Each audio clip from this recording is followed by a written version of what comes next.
and welcome to the webinar on how to face MST CET 2020. Myself, Professor Snehal Jarari, and along with my team, we are going to moderate this webinar for today. On behalf of PSSM's Padma Bhushan Vasantdada Patil Institute of Technology, and on my own behalf, I would like to welcome our PBPIT dignitaries, invited resource person, Professor Mahesh Kenzare sir, and all my dear live participants.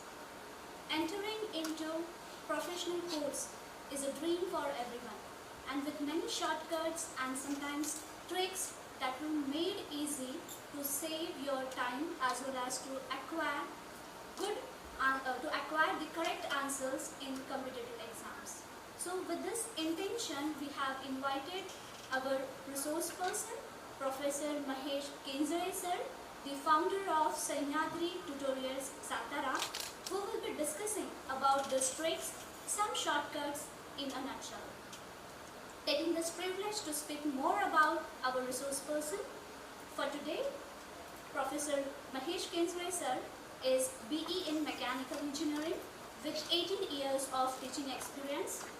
Now, sir is an expert guide for 11th and 12th science students of Maharashtra State Board. And sir is well-known YouTuber for Sahyadri Tutorial channel with more than 52,000 subscribers. So may I request all the participants just to please welcome our resource person by just posting a great message in your chat box. Thank you very much. Now may I request our campus director, Honorable Professor S.R. Thite sir, to please present a bouquet and memento as a token of love to our resource person.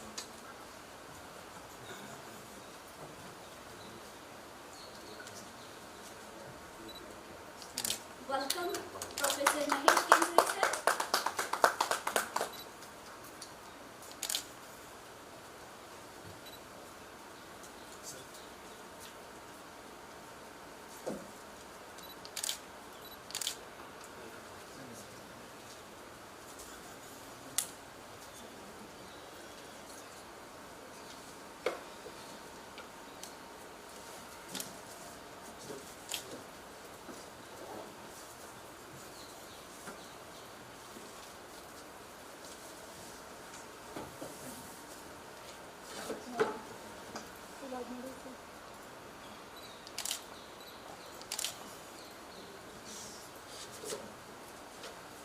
Thank you. Please be seated. Now I would like to introduce you to our campus director, Honorable Professor S.R. Thite sir. I welcome you, sir. And now I hand over to our director, sir, to please give an opening remark to our live participants.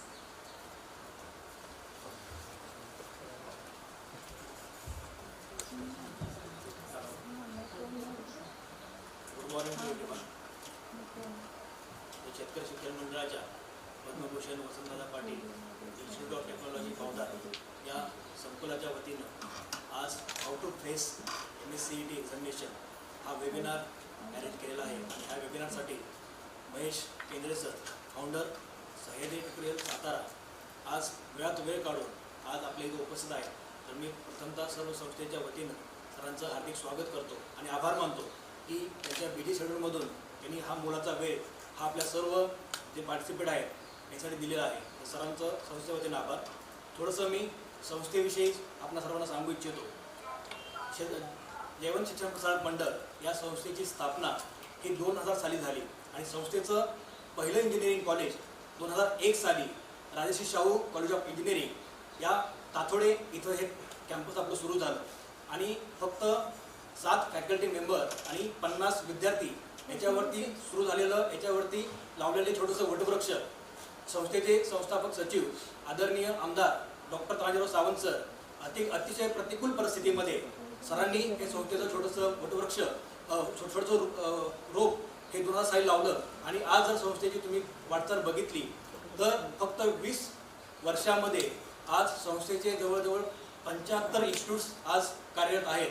आणि या सर्व इन्स्टिट्यूटच्या माध्यमातून जवळजवळ 50,000 विद्यार्थी आज या ठिकाणी शिक्षण घेत आहेत. अगदी KG पासून PhD पर्यंत सर्व कोर्सेस संस्थेमध्ये उपलब्ध आहेत. संस्थेची पुण्यामध्ये 7 इंजिनिअरिंग कॉलेज आहेत. त्यातलं पहिलं कॉलेज हे तुम्हाला सांगितलं त्याप्रमाणे तातोड येथे सुरू झालं. दुसरं कॅम्पस, दुसरं इंजिनिअरिंग कॉलेज हे हडपसर येथे, त्यानंतर नरे येथे 2 इंजिनिअरिंग कॉलेज आहेत, वाघोलीमध्ये 2 इंजिनिअरिंग कॉलेज आहेत. आणि ज्या संस्थेच्या वतीनं हा वेबिनार अरेंज केला हे Padma Bhushan Vasantdada Patil college of engineering हे 2006 साली द शेतकरी शिक्षण मंडळ ही संस्था आदरणीय सावंत सरांनी टेकओव्हर केली. आणि 2006 सालापासून 2020 सालापर्यंत जर तुम्ही UPITची वाटचाल बघितली तर गेल्या 2 वर्षामध्ये संस्थेला NAAC A ग्रेड हे असं प्रमाणपत्र मिळालेलं आहे.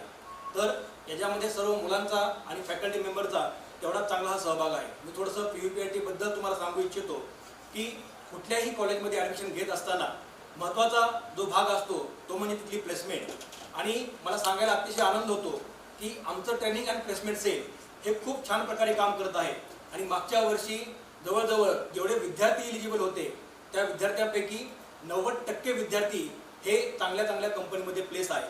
विद्यार्थ्यांसाठी aptitude test plus soft skill आणि प्रत्येक विद्यार्थ्यासाठी त्याच्या आवडीचा डोमेन ट्रेनिंग हे आम्ही संस्थेच्या वतीनं प्रोव्हाइड करत असतो.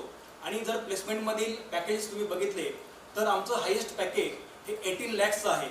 तर एक विद्यार्थी 18 lakhs आणि अबव्ह 10 lakhs जवळजवळ मागच्या वर्षी 7 विद्यार्थी आहेत. आणि जर तुम्ही बघितलं तर ॲव्हरेज पॅकेज हे 3 लाखापर्यंत प्रत्येक विद्यार्थ्यांना देण्याचा प्रयत्न संस्थेच्या वतीनं असतो. मल्टिपल ऑफर सुद्धा काही विद्यार्थ्यांकडे आहेत. काही विद्यार्थ्यांकडे 5 ते 6 ऑफर्स लेटर्स हे वेगवेगळ्या कंपनीचे आपण प्रोव्हाइड करत असतो.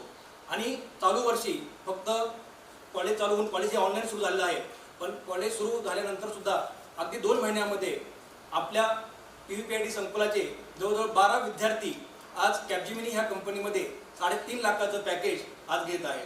तर अतिशय चांगल्या प्रकारचं प्लेसमेंट आहे. आणि मी प्रथमतः HOD यादव मॅडम आणि त्यांच्या सर्व टीमचं आभार व्यक्त करतो की अशा कोविड-19च्या सिच्युएशनमध्ये सर्व विद्यार्थी घरी असताना खूप छान हा उपक्रम राबवलेला आहे. कारण फक्त 1 महिन्यावरती ही MSCET एक्झामिनेशन येऊन राहिलेली आहे. आणि एक्झाम आली असताना महत्त्वाचं म्हणजे विद्यार्थ्यांना आता एक्झॅक्टली काय करायचं, 1 महिन्यामध्ये त्यांचं नियोजन कसं असलं पाहिजे, अशा प्रकारे आपण अभ्यास करू शकतो. आणि कमी वेळामध्ये कसे मार्क्स आपल्याला घ्यायचे, तर हा महत्त्वाचा कॉल आहे. आणि सरांचं केंद्रे सर याविषयी तुम्हाला खूप छान प्रकारे मार्गदर्शन करतील. तुम्ही तुमचे कुठल्याही प्रकारचे क्वेश्चन्स असतील तुम्ही डेफिनेटली सरांना विचारा, चॅट बॉक्समध्ये त्या कमेंट्स करा. सर प्रत्येक तुमच्या क्वेश्चनचं आन्सर सर देतील. आणि सरांचं महत्त्वाचं आम्ही सरांशी डिस्कस करत होतो तर असं कळलं की 50,000 सबस्क्रायबरच्या वरती जवळजवळ सबस्क्रायबर सरांच्या चॅनलला आहे. आणि खूप छान प्रकारे सर हा कोर्सेस त्याचे क्रॅश कोर्सेस सर रन करत आहेत. तर नक्कीच आपणा सर्वांना याचा यूज होणार आहे. तर माझी सर्वांना अशीच विनंती आहे की तुम्हाला कुठल्याही प्रकारचे क्वेश्चन असतील तर ते तुम्ही डेफिनेटली विचारा, तर तुम्हाला गाईड करतील. आणि तुम्हाला स्क्रीनवरती नंबर दिसत आहेत. इथून पुढच्या काळामध्ये सुद्धा PUPIT कटिबद्ध आहे की अशा चांगले चांगले प्रोग्राम्स आपण नक्की संस्थेच्या वतीने अरेंज करू, जेणेकरून तुम्हाला याचा यूज पुढच्या भविष्य काळामध्ये होणार आहे. शेवटी आता या कोविड-19मध्ये फिजिकली प्रेझेंट राहणं कुणालाही पॉसिबल नाही. त्यामुळे हा आपण वेबिनार अरेंज करतोय. आणि ऑनलाईन वेबिनारला जवळजवळ 5,500 रजिस्ट्रेशन हे पूर्ण महाराष्ट्रभरामधून आलेले आहे. तर मी प्रथमतः सर्व पार्टिसिपेंट्सचं संस्थेच्या वतीनं आभार व्यक्त करतो. आणि सर्वांनी टाईममध्ये जॉईन केल्यामुळे सर्वांचा आभार व्यक्त करतो. आणि माझे 2 शब्द संपवतो. थँक्यू. जय हिंद, जय Maharashtra. Thank you very much, sir. And I'm really very thankful to the management for your immense support to organize such kind of events. Now, I would like to invite our principal, sir, Dr. C.M. Sedani, sir, to please address our participants.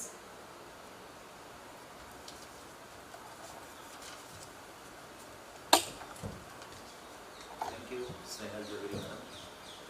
On the dais, Shri Mahesh Kendre sir यांच्याबद्दल नुकताच आमचे जे सन्माननीय campus director प्राध्यापक शशिकांत सरांनी म्हटलं आहे, ज्यांना मला असं वाटत आहे की सध्या कुठल्याही विशिष्ट परिचयांची गरज नाही. ते चांगले यूट्यूबर आहेत, चांगले फॉलोअर्स त्यांचे आहेत आणि आज ते तुम्हाला मार्गदर्शन देण्यासाठी आलेले आहेत. ऑन बिहाफ ऑफ द शेतकरी शिक्षण मंडळ, Padma Bhushan Vasantdada Patil institute of technology, Bavdhan campus Pune आणि management, principal, all the faculty members या सर्वांच्या वतीने सर मी तुमचा इथे म्हणजे आभार व्यक्त करतो, सन्मान करतो. आणि तुमचा हा वेबिनार निश्चितपणे ज्या म्हणजे आपण एक कोविडमध्ये जे एक म्हणजे आता जे एक निगेटिव्हिटी आली होती विद्यार्थ्यांमध्ये आणि ते मोठे मोठे प्रश्न त्यांच्यासमोर पालकांसमोर होते आणि त्यामध्ये CET होणार नाही होणार हे असे काही भरपूर काही निकष किंवा डिबेट चालले होते. आता हा MST CETचा जो सर्वात महत्त्वाचा टप्पा आहे त्याचा सर्व विद्यार्थ्यांना म्हणजे दोज हू आर एस्पिरंट्स त्यांना निश्चितपणे मला असं वाटत आहे की जे काही त्यांच्या मनातले शंका असतील, जे काही विचार असतील, सरांचा इतका भरघोस अभ्यास आहे त्या गोष्टीवर ते पूर्ण होईल त्याबद्दल मला कुठलाही म्हणजे यात कुठलीही शंका नाही. तर आजचा जो हा टॉपिक आहे how to face MST CET 2020 ते Padma Bhushan Vasantdada Patil institute of technology Bavdhan म्हणजे आमच्या इन्स्टिट्यूटने जो ऑर्गनाईज केलेला आहे त्याचा थोडासा एक अल्पपरिचय द्यायचा मी म्हणजे थोडा प्रयत्न करतो आहे. It is our institute is affiliated to Savitribai Phule Pune university. The courses are approved by All India Council for Technical Education, New Delhi. आमच्याकडे 4 UG कोर्सेस आहेत. Mechanical engineering, computer science engineering and electronics and telecommunication engineering आणि civil engineering आणि तसेच 4 ब्रँचेसमध्ये post graduation courses आहेत जे specialised म्हणजे आपण जे म्हणतो त्या टाईपचे, जसं इलेक्ट्रॉनिक्समध्ये VLSI, मेकॅनिकलमध्ये डिझाईन इंजिनिअरिंग आणि हीट पॉवर, कम्प्युटरमध्ये कम्प्युटर सायन्स अँड इंजिनिअरिंग आणि सर्वात महत्त्वाची गोष्ट मला असं वाटत आहे की या सर्व गोष्टींना की UG आणि PG या दोन्ही उपक्रमला जवळपास 2000 विद्यार्थी आमच्या संस्थामध्ये सध्या एज्युकेशन घेत आहेत. संस्थेचं गुड प्लेसमेंट ट्रॅक रेकॉर्ड आहे. आताच मुक्त कॅम्पस डायरेक्टर सरांनी ते तुमच्याशी शेअर केलेलं आहे, त्याबद्दल मी जास्त काही ॲड करणार नाही. पण स्टुडंटचे वेगवेगळे जे अचिव्हमेंट्स असतात ते सर्वात महत्त्वाची गोष्ट म्हणजे आम्ही फक्त इथे अकॅडमिक स्टुडंट किंवा डिग्री घेणारा विद्यार्थी तो तयार करायचा असा आमचा मानस नाही, असा आमचा उद्देश नाही. आमचे विद्यार्थी वेगवेगळ्या कॉम्पिटिशन्समध्ये विनर्स आहात. त्यामध्ये रोबोटिक्स किंवा रोबोटिक कॉम्पिटिशनबद्दल जर विचारायचं असेल किंवा म्हणायचं असेल तर मला I am feeling very proud that की IIT सारख्या डेस्टिनेशनमध्ये मागच्या 3 वर्षापासून सातत्याने आम्ही विनर आहोत. आणि तसंच नाही म्हणजे ह्या रोबोटिक्समध्ये आमच्या विद्यार्थ्यांनी अजून मोठा पराक्रम केलेला आहे. फाईट बाय बोट हा एक चायनामध्ये झालेला आहे, तर तिथे आम्ही सेकंड म्हणजे रनरअप पोझिशनला तिथे विनर आमचे विद्यार्थी झालेले आहेत. फिरोतिया हा एक पुण्यातला एक नावाजलेला करंडक आहे आणि to be very honest I am very proudful feeling की अभियांत्रिकीचे विद्यार्थी त्यांचा तो एक फादर ऑफ 669 हा एक नावाजलेला नाटक मागच्या वर्षी 2019ला we were the second prize winner. तसंच जर विद्यार्थ्यांना म्हटलं तर विद्यार्थ्यांचे चांगले पार्ट आहे जिथे आपण रिसर्च आणि डेव्हलपमेंट त्या गोष्टीकडे वळतो आणि किंवा इनोव्हेशन किंवा क्रिएटिव्हिटी ह्या दोन्ही गोष्टीला फार महत्त्व असतो. I am very fortunate to say की आमच्याकडे 100 पॅटेंट्स असे आहेत जे विद्यार्थ्यांचं नाव आहे. नॅशनल आणि इंटरनॅशनल लेवलला जे काही कॉम्पिटिशन्स आहे, पेपर प्रेझेंटेशन्स आहे, कॉन्फरन्सेस आहे, त्यामध्ये तर आमचे विद्यार्थी विनरच आहेत. त्या व्यतिरिक्त जे स्पोर्ट्स कॉम्पिटिशन असतात जसं म्हणजे एक हँडबॉल एक कॉम्पिटिशन आहे, स्विमिंग हा एक पार्ट आहे आणि इतर काही जे वेगवेगळे कॉम्पिटिशन आहे त्यामध्ये पण नॅशनल आणि इंटरनॅशनल या स्तरावर आमचे विद्यार्थी प्रतिनिधित्व करत आहेत. इन्स्टिट्यूटबद्दल म्हणायचं तर आता सरांनी सांगितलं आहे की A ग्रेड हा NAAC आम्हाला भेटलेला आहे. या व्यतिरिक्त जर भरपूर काही गोष्टी आहेत जसं आता हा कोविडमध्ये फिजिकल तुम्ही या कॅम्पसला व्हिजिट करू शकत नाही, पण जर आमच्या कॅम्पसला जर तुम्ही व्हिजिट करता it is very clean, green and lush campus. आणि मागच्या वर्षी पुणे म्युन्सिपल कॉर्पोरेशननं आम्हाला एक स्वच्छता पुरस्कार, स्वच्छ कॅम्पस पुरस्कार पण देण्यात आलेला आहे. वेगवेगळे ग्रांट्स आणि रिसर्च फंड्स इन्स्टिट्यूटला भेटतात. ACRB कडून 25 लाखाची फंड मागच्या वर्षी आमचे doctor Pramod Bagde sir mechanical department त्यांच्या एक रिसर्च प्रोजेक्टला भेटलेला आहे. फॅकल्टी हे एक्सपर्टाईज आहे, वेल क्वालिफाईड आहे आणि प्रत्येक डायमेन्शनला फक्त म्हणजे विद्यार्थी घडवायचं हा जर एक दृष्टिकोन आमच्यासमोर आम्ही ठेवलेला आहे. अकॅडमिकली म्हणा, पर्सनल काउन्सिलिंग म्हणा, गार्डियन फॅकल्टी मेंबर फॅसिलिटी म्हणा, या सर्व गोष्टीने फॅकल्टी पण सातत्याने आमच्या विद्यार्थ्यांना मोटिवेट करत आहे. आजच्या या कोविड काळामध्ये जे मूडल, LMS आणि ऑनलाईन कोचिंग त्यामध्ये आमचा इन्स्टिट्यूट किंवा आमचा हा GSP आणि TSSM ग्रुप सर सर्वात पुढे आहे आणि विद्यार्थ्यांचा कुठलाही अकॅडमिक लॉस नाही व्हायचं म्हणजे त्या पद्धतीने आमची पूर्ण तयारी आम्ही केलेली आहे आणि त्या अनुषंगाने विद्यार्थ्यांना रेग्युलर ऑनलाईन टीचिंग आणि ऑनलाईन कोचिंग देणं हे आमच्या फॅकल्टीचं मार्फत सुरू आहे. वेल इक्विप्ड लॅबोरेटरीज आहेत आणि जर कम्पेअर केलं तर सर्व लॅबोरेटरीज एक चांगल्या इन्स्टिट्यूट किंवा IIT लेवलचे जे कम्पेरेबल लॅबोरेटरीज असतात ॲट पॅरलल टू दॅट या सर्व फॅसिलिटीज आमच्याकडे आहेत. याच्या व्यतिरिक्त सर्वात महत्त्वाचं पार्ट आमची जे मॅनेजमेंट आहे ते अगदी फार डेडिकेटेड आहे. Honourable professor doctor Tanajirao Sawant sir जे महाराष्ट्र स्टेटचे MLA पण आहेत, ते आमचे संस्थापक अध्यक्ष आहेत आणि त्यांचं मार्गदर्शनाखाली हा TSSMचा PBPIT सातत्याने पुढे चालत आहे. तसेच संस्थेचे सन्माननीय सचिव माननीय श्री गिरिराज तानाजी सावंत सर ते पण सातत्याने आमच्यासोबत म्हणजे जे काही म्हणावं लागेल की हातात हात धरून मॅक्झिमम टाइम्स आम्हाला मार्गदर्शन करतात, गायडन्स करतात. तसेच कॅम्पस डायरेक्टर प्राध्यापक Shashikant Pite sir, all learned faculty members, the first year डिपार्टमेंटचे स्मिता यादव मॅडम, त्यांची पूर्ण ऑल फॅकल्टी मेंबर्स, एक टीम वर्क म्हणून आम्ही सातत्याने प्रयत्न करतोय आणि त्यामुळे म्हणजे मला असं बोलताना फार म्हणजे असं गर्व महसूस होत आहे किंवा प्राऊड फिलिंग होत आहे की आमचं इन्स्टिट्यूट फारच कमी कालावधीत एक चांगला इन्स्टिट्यूट म्हणून ओळखलं जात आहे. थोडंसं CET बद्दल एक स्टॅटिस्टिकल मी एनालिसिस शेअर करतो की सर तुम्हाला सांगितलंच आहे. 2019ला 4,13,284 एवढे रजिस्ट्रेशन झाले होते. त्यापैकी 3,92,354 विद्यार्थ्यांनी CET अपिअर केली होती, जवळपास 95%. त्यामध्ये जर आपण बघितलं तर PCM 1,07,000 विद्यार्थी, जवळपास 27%, PCB मध्ये 1,19,000 आणि PCMB ला 1,69,428 विद्यार्थी, जवळपास 42%. असा स्टॅटिस्टिकल एनालिसिस होता. जर आता महाराष्ट्राची सिच्युएशन बघितली तर जवळपास 500 अभियांत्रिकी महाविद्यालय महाराष्ट्रात आहे आणि जवळपास 2,45,000 तेवढी सीट्स हे म्हणजे अवेलेबल आहे. आता मागच्या वर्षी ती थोडी कमी होऊन 2,25,000 वर आली होती. आणि थोडंसं जर या स्टॅटिस्टिकल एनालिसिसला बघितलं तर एक महत्त्वाचं पार्ट जे आपल्याला एक म्हणजे जनरल अपीअरन्समध्ये दिसतो की मागच्या वर्षी जवळपास 60,000 हे सीट्स इंजिनिअरिंगमध्ये वेकेंट होती. त्यामुळे कधीतरी कुठेतरी असं पालकांच्या मनात किंवा विद्यार्थ्यांच्या मनात एक संभावना की एक संभ्रम येतो की अभियांत्रिकी एज्युकेशन्स यांचे दिवस थोडेसे कमी झाले किंवा पलटले आहे. पण हे वस्तुस्थिती नाही. विद्यार्थी मित्रांनो, मला सांगताना तुम्हाला हे आवर्जून सांगायचं आहे की जर तुम्ही बघितलं तर आत्ताच एक पॅकेजचं पार्ट थिटे सरांनी उल्लेख केला, 18 लाखाचं पॅकेज. तर हा एक पार्ट आहे जो आमचा विद्यार्थी BE-हून 18 लाखाचं पॅकेज घेतोय, याचा पण एक पार्ट आहे. जर आपण टोटल एनालिसिस केलं तर NASSCAMचं एक रिपोर्ट सांगत आहे की जवळपास हायेस्ट पॅकेज IITला जर बघडलं तरी 30 ते 35 लाख हा एक हायेस्ट पॅकेज अभियांत्रिकीचे जे आहे एस्पिरंट्स किंवा हे जे पासआउट झालेले इंजिनियर झाले त्यांना भेटत आहे. आणि मिडल एव्हरेज 10 ते 20 लाखाचे पॅकेजेस पण भरपूर आहेत आणि कमीत कमी 4 लाखापासून किंवा 3 लाखापासून तसे पॅकेजेस आहेत. तसं जर इंजिनिअरिंगला आपण विचार केला तर इंजिनिअरिंगला फार मोठं एक wide spectrum career prospects available आहे.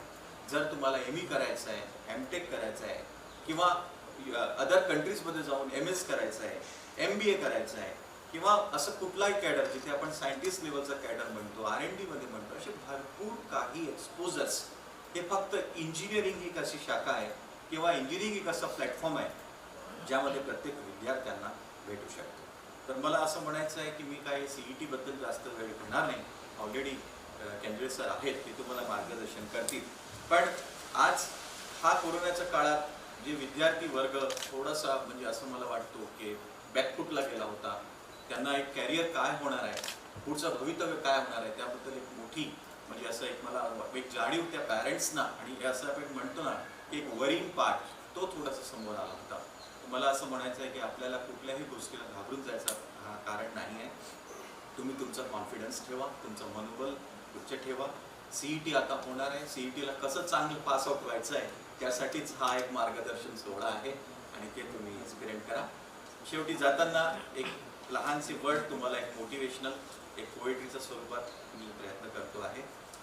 ज्याला आपण आज काळ म्हणतो, वक्त म्हणतो, तर त्याला जर आपण उद्देशून समोर ठेवलं आणि हा काळ किंवा हा टाइम किंवा हा वक्त जे आपण हिंदीमध्ये म्हणतो तो आपल्याला काय सीख देतोय तर ह्या पोएट्रीच्या माध्यमातून मी सांगतोय. वक्त से सीख ले तू, वक्त से सीख ले तू वक्त की अहमियत, वक्त से सीख ले तू वक्त की अहमियत। वक्त है ताकत, वक्त है कयामत, वक्त है चाहत, वक्त है सहूलियत, वक्त है इबादत, वक्त है शहादत। वक्त है तो वक्त अगर अच्छा है तो है खैरियत, वक्त है अच्छा तो है खैरियत। वक्त हो बुरा है, वक्त हो बुरा तो बस है मुसीबत ही मुसीबत। न डगमगा न घबरा, निश्चल मन से निश्चल कदम से, वक्त से सीख कर तू बस आगे बढ़ा चल, बस आगे बढ़ा चल। लेकर सबका साथ, होकर सबके साथ, यूं ही थामे हाथों में हाथ, निर्भय होकर अटल होकर, लेकर वक्त से सीख तू बस यूं ही चला चल, यूं ही आगे बढ़ा चल। असे म्हणून मी माझे शब्द तयार करतो. TSSN Padma Bhushan Vasantdada Patil institute of technology बावधनच्या वतीने मी प्राचार्य डॉक्टर CM सिदानी आणि आमची सर्व फॅकल्टी वृंद त्यांच्या वतीने या सर्व जितकेही लोक जवळपास 5000 पार्टिसिपंट्स आज या वेबिनारला जॉईन झालेले आहेत. मी मनपूर्वक सर्वांचा आभार व्यक्त करतो आणि सरांचा पण पुनश्च आभार व्यक्त करतो आणि आपली 2 शब्द सांगतो. Thank you.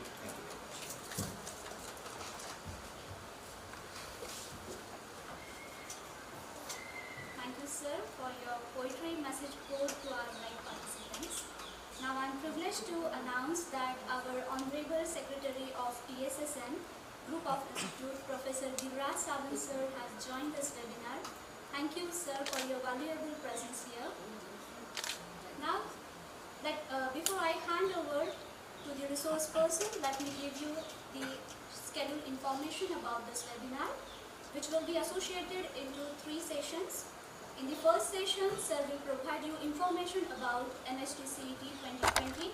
Followed by in the second session, sir will discuss on the subjects physics, chemistry, mathematics, their tricks and techniques, shortcuts to appear in competitive exams.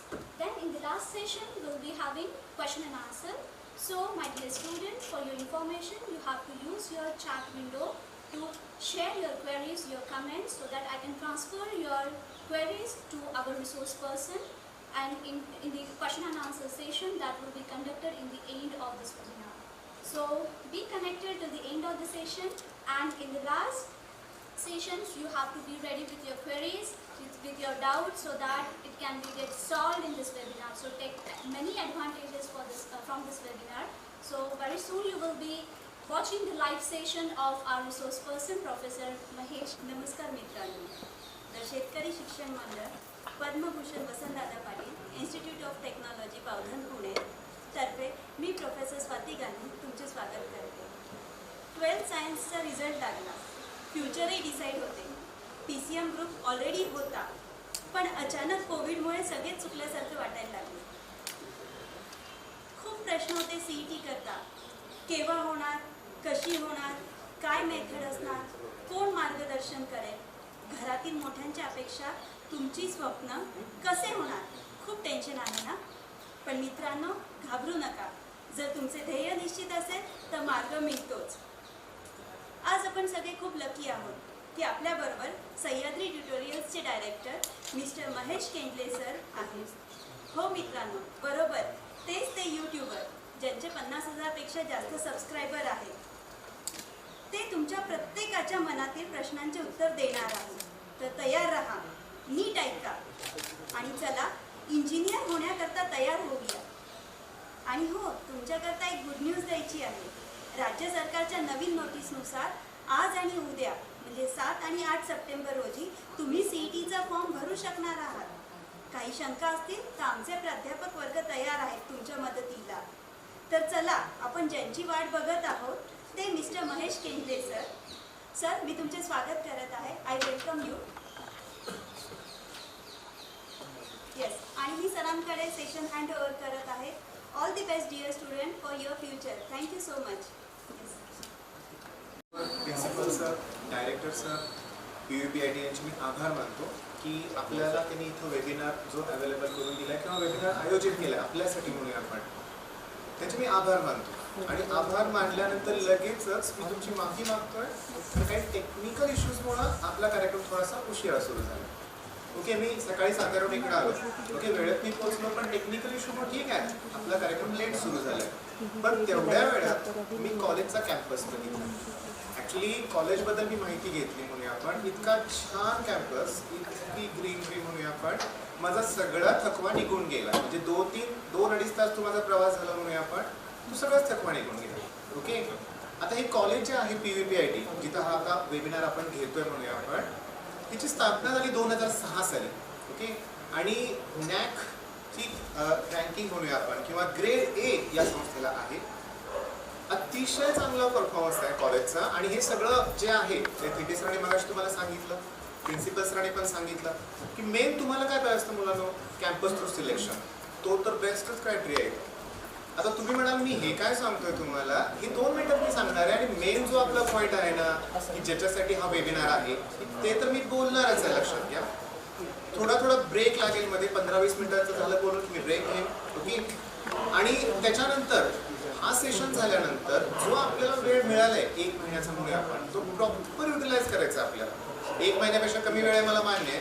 Okay, पण जर तो प्रॉपर युटिलाइज केला आपण, तर बेस्ट रिझल्ट आपल्याला मिळणार. Okay, मग आता मी इथं कसा आलो हे तुम्हाला मला सांगायचं आहे. तर आता तुम्हाला स्मिता यादव मॅडम माहिती आहे. ओके, ठीक आहे, त्या माझे रिलेटिव्ह पण आहेत आणि त्यांनी अक्षरशः म्हणजे खूप रिक्वेस्ट मला केली की इथं या मुलांसाठी एक कार्यक्रम आपण आयोजित करूया. बरं, कार्यक्रम कोणता आहे? तो CETची तयारी. मी नाही म्हणणं शक्य नव्हतंच म्हणूया आपण. मग अक्षरशः तुम्हाला माहिती आहे क्रॅश कोर्स पण सध्या सुरू आहे, बिझी शेड्यूल आहे, पण त्यातही मला इथं येऊ वाटलं. बरं, आल्यानंतर प्रसन्न वाटलं, खूप छान म्हणूया आपण. आणि हे लाईव्ह म्हणलं की थोडेसे टेक्निकल इश्यू असतातच. तर तुम्हाला माहिती आहे की चॅनलवर मी आतापर्यंत एकही लाईव्ह नाही आहे, सगळे रेकॉर्डेड लेक्चर असतात. मग आता होतं काय बघा, आपण आता मेन विषयाला हात धरूया आपण की CET आता 25 दिवसावर आले असं म्हणूया आपण. म्हणजे ऑक्टोबरच्या पहिल्या आठवड्यात, जास्तीत जास्त दुसऱ्या आठवड्यात म्हणूया आपण. अजून आपली अपेक्षा आहे ना की अजून पुढे जाऊ दे, अजून पुढे जाऊ दे, तर तशी अपेक्षा धरूच नका. आता आपण पहिल्याच आठवड्यात CET होणार असं पण आता कन्सिडर करायचं लक्षात. ओके, मग आता पहिला प्रश्न जो आहे कॉमनली विचारला जातो. अजून मी लाईव्ह सेशन ते लाईव्ह चॅट बघितलेलं नाहीये, पण एक प्रश्न कॉमन असतो की माझं अजून काहीच झालं नाही, आता होईल का? ओके, एक लक्षात घ्या, तुम्ही स्वतःवर विश्वास ठेवा. Believe in your self. तुम्ही केलाय ना अगोदर अभ्यास, 2 वर्ष झालं तुम्ही अभ्यास करताय 11th स्टँडर्ड पासून. ओके, बोर्डची एक्झाम देऊन 6 महिने झाले, आपण अभ्यास करतोय CETचा, लक्षात घ्या. आणि आता काय करायचं आहे, मग फक्त आपल्याला रिवाइज करायचं, बरोबर आहे. आणि प्रॉपर वेने आपण गेलो व्यवस्थित, तर रिव्हिजन 100% होणार, याची मी तुम्हाला गॅरंटीज देतो म्हणून आपण. मग यासाठी काही महत्त्वाच्या गोष्टी आपल्याला लागणार आहेत, त्या मी आता तुमचे शेअर करतो. म्हणजे पहिले 10-15 मिनिटं तर मी ह्याच गोष्टी तुम्हाला सांगणार आहे की अभ्यास सोडून कुठल्या गोष्टी आपल्याला गरजेच्या आहेत त्या म्हणूया आपण. सगळ्यात महत्त्वाची गोष्ट, तुम्ही कायम मोटिवेटेड असलं पाहिजे. हा, हे मला करायचंच आहे, CET मला चांगला स्कोर करायचा आहे, हे मोटिवेशन तुमच्याकडे कायम पाहिजे. बट ठीक आहे, हे मोटिवेशन द्यायला मी आहेच, डेली तुम्हाला स्ट्रॅटेजी तर मिळतेच म्हणूया आपण. पण त्याच बरोबर लक्षात घ्या, सेल्फ मोटिवेटेड तुम्ही व्हायलाच पाहिजे.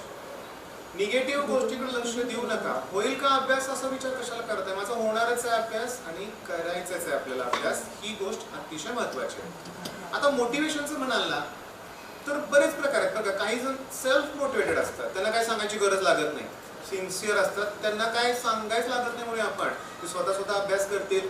पण अशी मुलं कमी असतात. मग मोटिवेशन मिळतो कुठून तुम्हाला? चला ठीक आहे, काहीतरी ऐकून मिळेल कुणाच तरी. ओके, एखादा वक्ता असेल, तुम्हाला तो मोटिवेट करतो. काही जण एखाद्या प्रसंगातून मोटिवेट होऊ शकतात. अशी आयुष्यात एखादी घटना घडते ना बाळांनो, मोटिवेशन मिळतं. काही जण यशस्वी व्यक्तीकडे बघून मोटिवेट होतात. हा, त्यानं केलंय, मी पण ते करू शकतो. ओके, मग मोटिवेटेड व्हा. आणि हे मोटिवेशन कायम पाहिजे तुमच्याकडे. 99% मोटिवेशनच आहे रे, आणि 1% स्टडी. ओके, पण तो 1% स्टडी पण खूप आहे, लक्षात घ्या, करायचं आपल्याला. म्हणजे पहिली गोष्ट तुमच्या लक्षात आली की मोटिवेशन इम्पॉर्टंट आहे. दुसरी गोष्ट लागणार आहे आपल्याला प्लॅनिंग. या 25 दिवसाचं एक परफेक्ट प्लॅनिंग हवं आहे. आणि या प्लॅनिंग मध्ये आता एक टाइम टेबल आहे ना, बरोबर आहे. मग या टाइम टेबल मध्ये सगळ्यात महत्त्वाची गोष्ट काय असणार आहे सांगतो तुम्हाला, रेस्ट, आराम.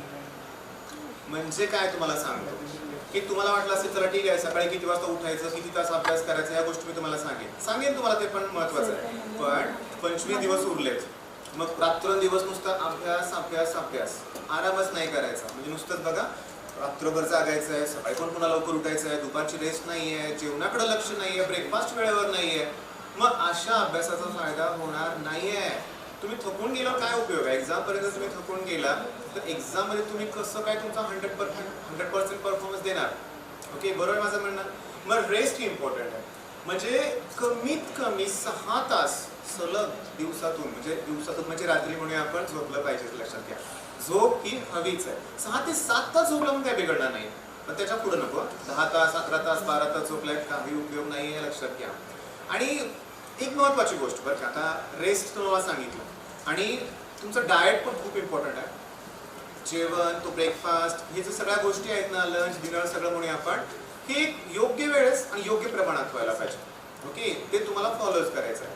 एक्सरसाइज, लाईट एक्सरसाइज हवीच आहे, लक्षात घ्या. अगदी सूर्यनमस्कारासारखा व्यायाम केला तरी चालेल. ओके, पण हे प्लॅनिंग मध्ये ऍड करा. थोडासा exercise, proper diet, proper rest. आता हे ठेवूया बाजूला आपण. आता प्लॅनिंग मध्ये इम्पॉर्टंट काय मग आता स्टडीचं टाइम टेबल. मी तुम्हाला आता दिलं टाइम टेबल, पण एक सांगा ना, मी जे टाइम टेबल देणार आहे तुम्हाला ते सगळ्यांना ऍप्लिकेबल आहे का? शक्यच नाहीये. काही जण रात्री जागून अभ्यास करतात बरं का, आणि काही जणांना सवय असते पहाटे उठायची, अगदी 3ला 4ला उठतात. आता जो व्यक्ती, जो स्टुडंट म्हणूया आपण, रात्री जागून अभ्यास करतोय, त्याला जर मी म्हटलं सकाळी पहाटे उठेल तो, पण तो फ्रेश असणार नाही. तो मग पेंगणार म्हणूया, मग काही उपयोगच नाही ना. त्यामुळं एक लक्षात घ्या, 20-25 दिवस आहेत. ओके, एक 80 ते 100 टॉपिक असतील म्हणूया आपण, बरोबर. 4-5 टॉपिकची रिव्हिजन होऊ शकते ना. ओके, फिजिक्सचे टॉपिक घ्या, केमिस्ट्रीचे घ्या, मॅथ्सचे घ्या. ओके, हे 4-5 टॉपिक तुम्ही करू शकता. मग ह्या प्लॅनिंग मध्ये रोज सगळ्यात महत्वाची गोष्ट एक आहे, तुमची एक डायरी मेंटेन करा. डायरी पाहिजेच. आणि काय करायचं आहे त्या डायरीत? आपण जे जे केलं ते निबंध लिहायचा नाहीये. एक शॉर्ट फक्त सीईटी साठी डायरी पाहिजे मला. म्हणजे काय की रात्री झोपताना काय केलं दिवसभरात ते लिहा. त्यात अभ्यास काय केला तेवढं लिहायचंय. बाकीच्या ऍक्टिव्हिटीज लिहू नका. कुठं ट्रेकिंगला गेला, कुठं फिरायला गेला, हे नको आहे त्यात आपल्याला. फिजिक्स, केमिस्ट्री, मॅथ्स काय केलं दिवसभरात ते डायरीत मेन्शन करा. ओके, ते केल्यानंतर दुसऱ्या दिवसाचं शेड्यूल तयार करा. महिन्याचं शेड्यूल नकाच करू, दुसऱ्या दिवसाचं शेड्यूल तयार करा. चला ठीक आहे, उद्या मी काय करणार आहे अभ्यास, साहजिक आहे. मग आज संध्याकाळी तुम्ही लिहिलं उद्या काय करणार आहे, तर उद्या झोपताना तुम्ही विचार कराल ना, जेवढं आपण ठरवलं तेवढं झालं का? एक गोष्ट लक्षात घ्या, असं प्लॅनिंग जर केलं ना, आपल्या डोक्यात अगोदर फिट असतं की मला हे करायचं आहे, ते टॉपिक मी संपवणार आहे. साहजिक आहे, ते केलं जाणार आहेत, मग ते टॉपिक परफेक्ट होणार आहेत, लक्षात घ्या. आणि कायम आनंदी राहिलं पाहिजे, आनंदी. एक लक्षात घ्या, ही बॅच सगळ्यात लकी आहे, एवढा वेळ सीईटी साठी मिळाला, बरोबर आहे. पण काही जणांना असं वाटत असेल की किती अभ्यास करायला लागला यावेळेस ना, महिन्यात एक्झाम झाली असती, फ्री झालो असतो आपण, है की नाही? अशी मुलं पण असतात, मला माहिती आहे की दुर्दैवी किती आमची बॅच आहे, किती अभ्यास करायचा. किंवा आता असं झालं असेल तुमच्यापैकी काही मित्रांनी तुमच्या की अगोदरच ऍडमिशन्स कन्फर्म करून ठेवलेत बऱ्याच कॉलेजमध्ये, मग ते तुम्हाला डिस्टर्ब करतील. माझं काय आता ठीक आहे, माझं कॉलेज झालंय, तुझं तू बघ आता. म्हणजे थोडक्यात ना डिमोटिवेट करतायत ना. मग अशाकडे दुर्लक्ष करायचं, लक्षात घ्या. म्हणजे बघा, मोटिवेशन आलं, प्लॅनिंग प्रॉपर करायचं आहे आपल्याला. आता सगळ्यात महत्त्वाचं तुम्हाला सांगू का की ह्या प्लॅनिंग मध्ये बरं का, तुम्ही जेव्हा स्टडीचं प्लॅनिंग येते ना, आपलं रिव्हिजन, मॉक टेस्ट, या सगळ्या गोष्टी येणार आहेत बरं का. मग हे तुम्हाला मात्र मी व्यवस्थित एक्सप्लेन करणार आहे. आता सगळ्यात महत्त्वाचं प्लॅनिंग आहे, सगळं केलंय. एक लक्षात घ्या की तीव्र इच्छाशक्ती पाहिजे आपल्याकडे, एक जिद्द पाहिजे, लक्षात घ्या. आपलं एक गोल ठरलं पाहिजे, म्हणजे ध्येय म्हणूया आपण, आणि ते यश आपल्याला मिळवायचंच आहे. ते मिळवल्याशिवाय मी शांत बसणारच नाही, असा ऍटिट्यूड हवा आहे आपल्याला. आलं का लक्षात? म्हणजे काय माहितीये का, आता इश्यू काय होतो बघा, सगळं ठीक आहे सर म्हणता तुम्ही, ठीक आहे, बसतो अभ्यासाला मी, ओके, पण डाऊट्स. ओके, जर अगोदर परफेक्ट अभ्यास नसेल तर डाऊट्स येणार आहे. उपाय एकच आहे, आता इथून पुढे ना नवीन काय करू नका ना, जे तुम्ही अगोदर टॉपिक परफेक्ट केलेत ना त्याचीच रिव्हिजन करा, त्याचीच रिव्हिजन करा, हे लक्षात घ्या. आता होतं काय बघा, माझा झालाच नाही अभ्यास, अशा मुलांसाठी वाक्य काय बघा माझं की सीईटी बद्दल. आता सीईटी एक्झाम किती मार्काची असते, त्यात फिजिक्सचे क्वेश्चन्स किती असतात, केमिस्ट्री, मॅथ्स, हे सांगायची काही गरज नाही, तुम्हाला माहिती आहे ते. पण एक लक्षात घ्या, 70% क्वेश्चन्स तर इझी आहेत ना. ओके, म्हणजे 140 मार्क्स, बरोबर ना. 70% क्वेश्चन्स इझी आहे. 20% ना एक मॉडरेट असतात क्वेश्चन की जे थोडेसे आपण टफ समजतो, आणि 10% क्वेश्चन आहेत ना, 10% क्वेश्चन हे टफ असतात, लक्षात घ्या. आणि हे जे 10% क्वेश्चन आहेत ना, मी माझ्या अनुभवातून सांगतोय तुम्हाला, हेच क्वेश्चन डिसाइड करतात की तुम्ही ठरवता की पेपर अवघड आहे. पहिल्या 10 मध्येच दुर्दैवानं म्हणूया आपण की आता फिजिक्सचं उदाहरण घेऊया चला, की पहिल्या 10 मध्येच 5 टफ क्वेश्चन आले, संपलं, आपलं मन डिक्लेअर करून टाकणार आहे, चला पेपर खूपच अवघड आहे, नेक्स्ट इयर. नाही, मग असा विचार करायचा नाहीये. एक लक्षात घ्या, माझ्याकडे आता 11-12 जे ऑनलाईन क्लासेस घेतो मी, त्यांना एकच शब्द सारखा ऐकायला करतो माझ्याकडून, येत नाही ना, स्किप करा. स्किप करा, लक्षात घ्या, क्वेश्चन स्किप करा ना. सोपे क्वेश्चन सोडका ना तुम्ही. तुम्हाला त्या 50 पैकी ओके 35 क्वेश्चन्स तर इझी मिळणार आहेत, बरोबर आहे? सांगा प्रभू, खूप इझी असणार आहेत. म्हणजे तुम्हाला जस्ट एक्झाम्पल सांगायचं म्हटलं तर डेन्सिटीचं युनिट विचारलंय 2016च्या पेपरमध्ये. डेन्सिटी मास अपॉन व्हॉल्यूम आहे ना सोपं. म्हणजे आता बघा की पहिल्या 10 मिनिटात मी जे तुम्हाला सांगितलं की स्टडी टाइम टेबल घ्या, रेस्ट, डायट, ओके, आणि या सगळ्यात महत्त्वाचं स्टडी टाइम टेबलमध्ये म्हणूया आपण सकाळी 9 ते 12 ओके, आणि दुपारी 2 ते 5 9 to 12 इन द मॉर्निंग म्हणूया आपण, आणि 2 to 5 ठीक आहे दुपारी म्हणूया आपण आफ्टरनूनमध्ये. या वेळेस तुमचा स्टडी व्हायलाच पाहिजे.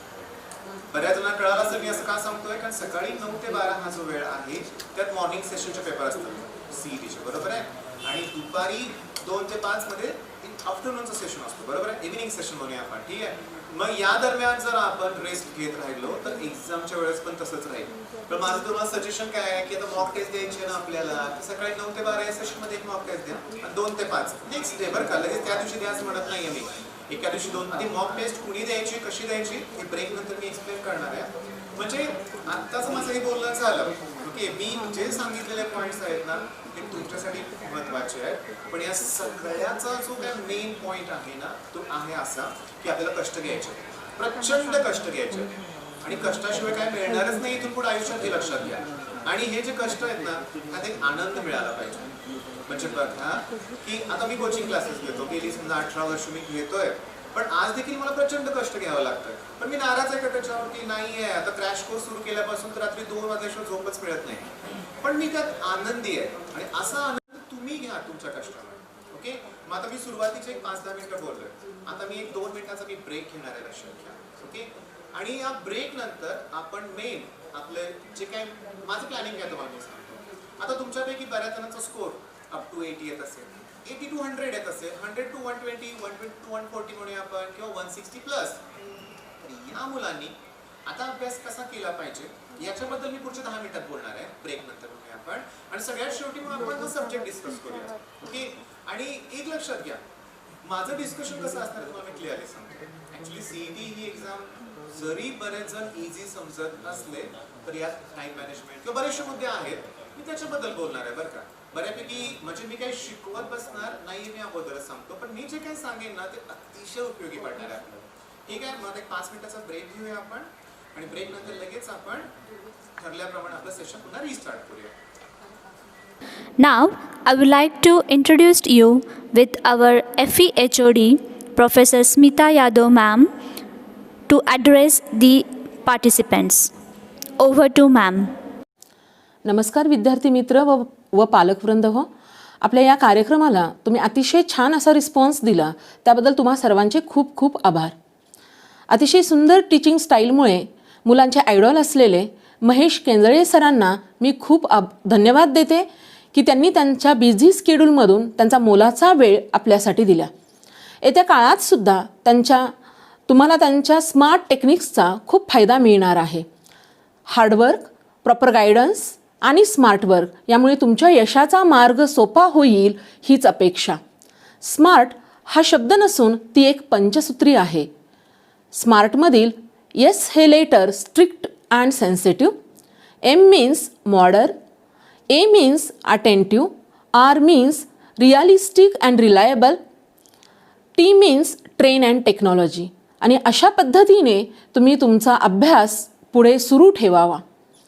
आमच्या FEPPIT या चॅनेलला सबस्क्राईब करायला तुम्ही विसरू नका, म्हणजे तुम्हाला येत्या काळामध्ये जेही आमच्याकडून प्रोग्राम्स होतील, जे आम्ही तुम्हाला मार्गदर्शन करू, त्याची नोटिफिकेशन्स तुमच्यापर्यंत पोहोचतील. जसे की admission process, admission documentation, career opportunities, proper branch selection in engineering, अशा पद्धतीचे जेही आमचे मार्गदर्शन आम्ही करणार आहोत ते तुम्हाला आमच्या चॅनेलवरून मिळू शकेल. मंजिलें उन्हीं को मिलती है जिनकी सपनों में जान होती है. यूं ही पंख होने से कुछ नहीं होता, हौसलों से उडान होती है. तुमच्या अपकमिंग CET एक्झामिनेशनसाठी आमच्या PVPIT परिवाराकडून खूप खूप शुभेच्छा. Thank you. Now I hand over this session to Mahesh sir. Please sir.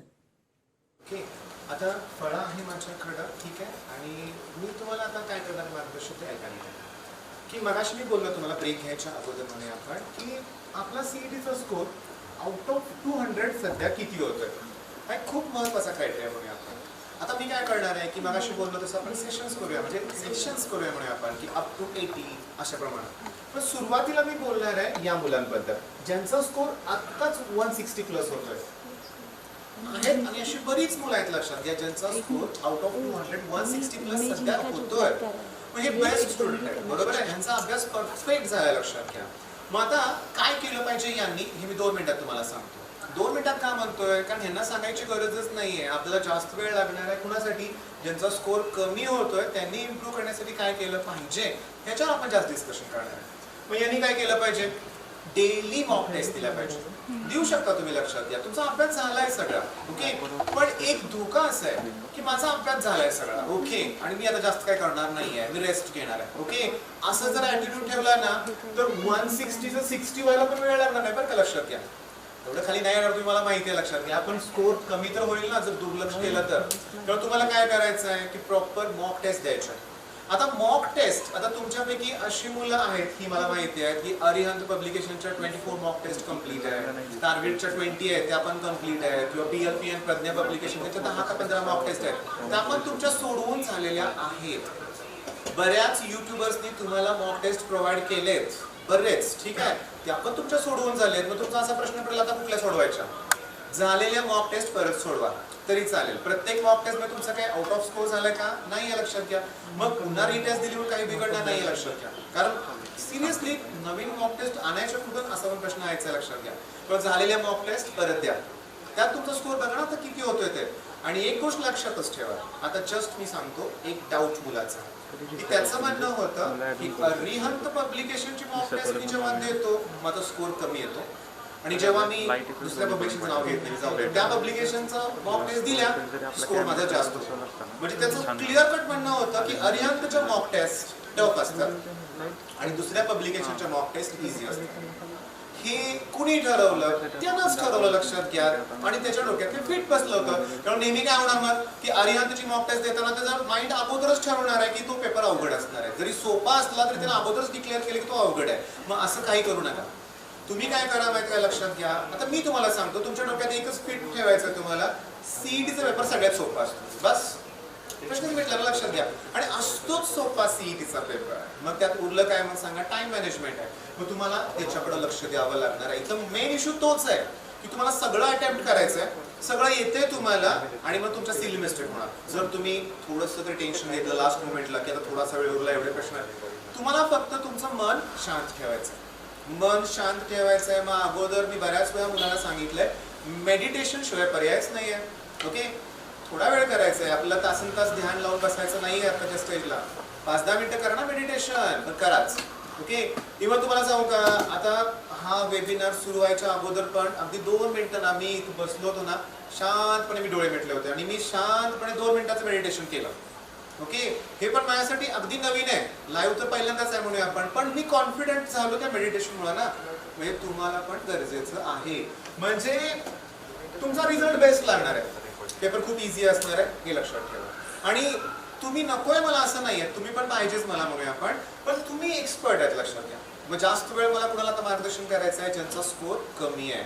आता एक सांगू का, आपण एक काम करूया, एवढा स्कोर तर कोणाचा होणारच नाही असं मला म्हणायचं, इतका कमी म्हणूया आपण. आपण इथून सुरुवात करूया 80 प्लस कडून म्हणूया आपण, ओके. आणि अगदी 140 पर्यंतचा आता सध्या विचार करूया, ओके. आता ज्या मुलांचा स्कोर मॉक टेस्ट मध्ये 80 प्लस होतोय तो सुद्धा बेस्ट स्कोर आहे, ओके. मगाशी ना प्रिन्सिपल सरांनी ना आपल्याला काही नंबर सांगितले की किती मुलांनी गेल्या वर्षी CET दिली, ओके. तर त्या मुलांचा रिझल्ट जर आपण तुम्ही चेक केला तर 100 प्लस मार्क असणारे किती मुलं होते. जर असं काउंट केलं आपण, जर माहिती घेतली तर ती संख्या खूप खूप कमी आहे. खूप कमी आहे. 160 प्लस तर अगदी म्हणूया आपण 1000 पण नसतील मुलं, खूप कमी असतील, लक्षात घ्या. मग तसे 100 प्लस मुलं पण कमी आहे, 10-15 असतील, 1000 बरं का, 10-15 चुकून बोललो मी, 10-15 हजार म्हणायचं होतं मला. ठीक आहे, एवढी कमी मुलं आहेत, एवढे मार्क मिळवले. मग तुमचा स्कोर सध्या 80 प्लस होतो ना, तो बेस्ट आहे ना. मग हा इम्प्रूव्ह करायचा आहे आपल्याला.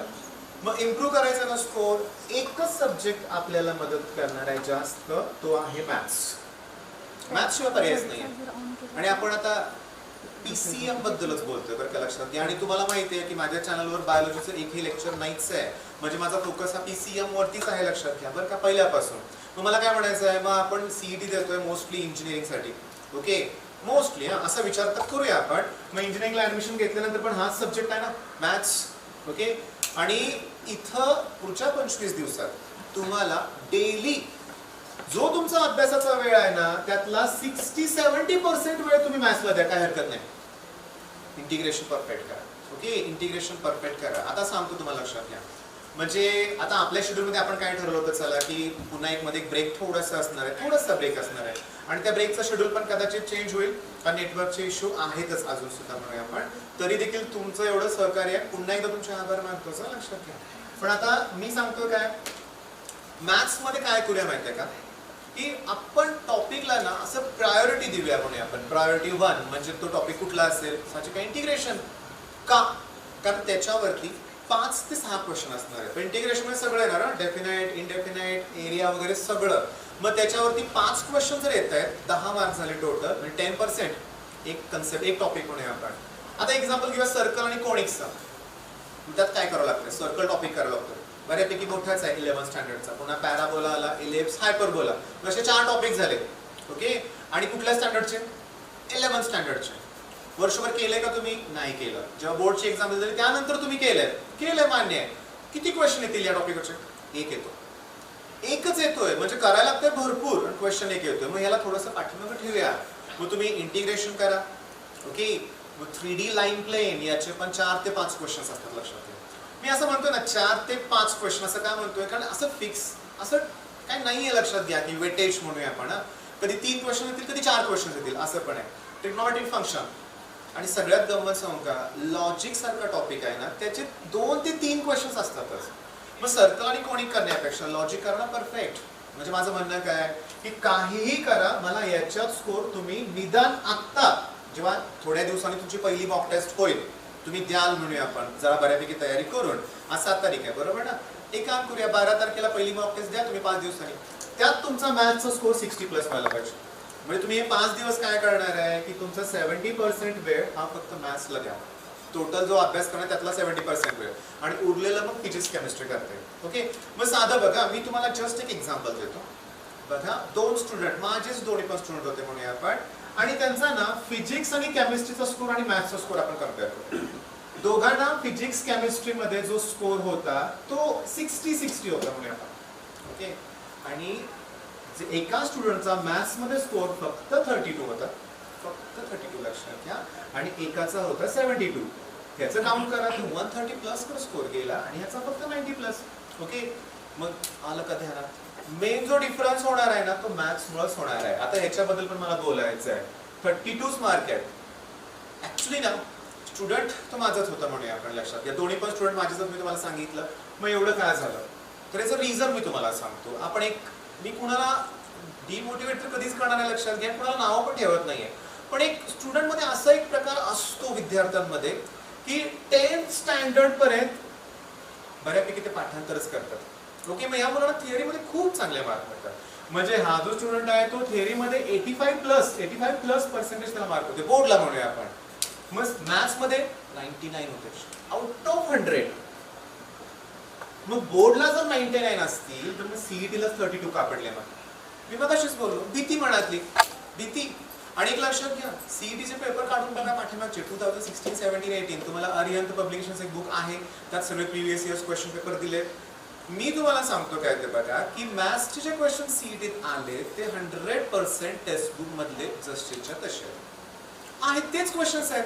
मग त्याच क्वेश्चनला बोर्डला चांगले मार्क मिळतात, मग सीईटीत का कमी मार्क पडतात. पुन्हा तेच टाइम मॅनेजमेंट पण जमत नाही, कारण बोर्डला आठवा ना तुम्हाला 29-30 क्वेश्चन्स अटेम्प्ट करायचे असतात टोटल म्हणूया आपण, आणि 3 तास तो वेळ असतो. 2 अडीच तास वेळ असतो बरं का आता, ठीक आहे. पण सीईटीला बघा ना, त्याच्या डबल क्वेश्चन्स आहेत. 50 क्वेश्चन जवळजवळ डबल असेल ना ऑलमोस्ट, आणि वेळ कमी आहे. मग इथं पहिल्यांदा आपण घाबरून जातो. लक्षात घ्या. आणखीन एक महत्त्वाचं सांगू का, फिजिक्स केमिस्ट्रीचा पेपर झाल्यानंतर मॅथ्स आहे आपला. मग फिजिक्स केमिस्ट्रीमध्येच तुम्ही थकून जाता म्हणूया आपण 1.5 तास, एनर्जीच कमी झालेली असते आणि पुढचा 1.5 तास अगदी फुल आपली कॅपॅसिटीने आपण सोडवू शकत नाही. मग थकून जात आहेत मुलं, मग कमी मार्क पडतात म्हणूया आपण. आणि टेन्शन एकदा बिल्डअप झालं ना, खरं सांगतो काही आठवायचं बंद होतं बरं का. लक्षात घ्या. म्हणजे तर माझं म्हणणं तुम्हाला आता कळालं असेल की मॅथ्समध्ये स्कोर इम्प्रूव्ह करा ना. आता मॅथ्समध्ये तुम्ही 60 मिळाले तुम्हाला. फिजिक्स केमिस्ट्री कशीही करून तुम्ही 50-60 मार्क तर मिळतातच. तर केमिस्ट्रीमध्ये आपल्याला 40+ पाहिजे. म्हणजे ओव्हरऑल स्कोर 100 आत्ताच क्रॉस होईल ना. आणि 120-130 स्कोर असेल ना, तर तुम्हाला अगदी तुमच्या मनासारखी ब्रांच मिळू शकते. आता ब्रांच बद्दल पण मी शेवटी 2 मिनिटं बोलणारच आहे. लक्षात घ्या. मग आता तुमच्या लक्षात आलंय की तुमचा स्कोर कमी आहे ना, तो इन्क्रीज करण्यासाठी मॅथ्स पाहिजे. आता थोडंसं केमिस्ट्रीकडे जाऊया. जसं मी मगाशी म्हणलं, अरिहंत पब्लिकेशनचं एक्झाम्पल तुम्हाला दिलं होतं की पेपर टफ असतं एका मुलाचं म्हणणं होतं, तसं केमिस्ट्रीमध्ये पण आहे बरं का. की मग इनऑर्गॅनिक मला जमतच नाही, फिजिकल मधल्या न्यूमेरिकल्स मला जमतच नाही, हे सगळं तुम्ही अगोदर फिक्स करून ठेवलंय. तर हे सगळं डिलीट करा डोक्यातून. मला जमेल, मला करायचंय, रिवाइज करायचंय. आता सगळ्यात अवघड टॉपिक कुठला माहितीये का, पी ब्लॉक. तर त्याचे 5 क्वेश्चन असतात ना. आणि सीईटी लेवलचे क्वेश्चन्स बघा ना जरा. पीवायक्यूज बघा, आहे तसे क्वेश्चन्स रिपीट होत आहेत. ओके. मग तुमच्या लक्षात आलं का की तुमचा स्कोर सध्या किती होतोय मॉक टेस्टमध्ये. तुम्हाला काय करायचंय, तुम्हाला एक तुमची स्वतःच नाही एक स्ट्रॅटेजी तयार करा की आपल्याला उरलेल्या दिवसात काय करायचं ते, कुठपर्यंत स्कोर तुम्हाला इम्प्रूव्ह करायचा आहे. दुसरी महत्त्वाची गोष्ट म्हणजे तुमच्या मॉक टेस्ट कुणी किती द्यायच्या. ज्याचं 160+ आहे त्यांना मी डेली द्या म्हटलं मॉक टेस्ट. ज्यांचा स्कोर कमी आहे त्यांनी डेली द्यायची गरज नाही आहे. आठवड्यातून 2 दिल्या तरी चालतील, 3 दिल्या तर आनंदच आहे. लक्षात घ्या. का साहजिक आहे, तेवढी प्रॅक्टिस होणारच आहे ना तुमची. आता होतं काय बघा, मॉक टेस्ट म्हणलं ना, आता तुम्हाला माहिती आहे की आपण डेली टेस्ट अरेंज करतो. ओके. आणि त्या टेस्टमध्ये मी एक गोष्ट ऑब्झर्व केली बरं का, की मुलं ना स्वतःचं नाव टाकत नाही तिथं, दुसऱ्याचं नाव टाकतात म्हणून आपण दुसरं कुठलंही नाव टाकतात टेस्टमध्ये. का, रिझल्ट नंतर आपले मार्क तुम्हाला कळून येत म्हणून. माझं म्हणणं काय बघा, मॉक टेस्ट तुम्ही द्या आणि स्वतः विचार करा आपल्याला किती मार्क मिळेल. दुसऱ्याचा विचारच करू नका तुम्ही. एखाद्या मॉक टेस्टमध्ये कमी पडलेत, मग का कमी पडले, करा ना अनालिसिस तुम्हीच करा. पण या स्टेजला कसं आहे की क्लासेस तुमचे बंद आहेत. ओके. ऑनलाईन सुरू असतील, पण मला नाही वाटत आता सध्या ऑनलाईन पण कुठे सुरू असतील म्हणून. मग तुमचं तुम्हालाच अनालिसिस करायचंय कुठल्या सब्जेक्टमध्ये किती पडलेत मार्क ते. आलं का लक्षात. म्हणजे तुम्हाला फिजिक्स, आता केमिस्ट्रीमध्ये तर चांगला स्कोअर करायचंच आहे. सगळे पीवायक्यूज परफेक्ट करायचे, मॉक टेस्ट पण द्यायचे. आता उरलं काय, फिजिक्स. फिजिक्सचा इश्यू काय तुम्हाला सांगतो की फिजिक्सची तर खूपच भीती आहे म्हणा. सगळ्यांच्याच नाही. लक्षात घ्या. आता माझ्याकडे 2-3 स्टुडंट आहेत बरं का, त्याची नावं नकोच घ्यायला या प्लॅटफॉर्मवरती म्हणून आपण, पण इतके ब्रिलियंट आहेत ना. जेव्हा मी 50 क्वेश्चन त्यांना प्रोव्हाइड करतो ना, तर 30-35 मिनिटं खूप झाले.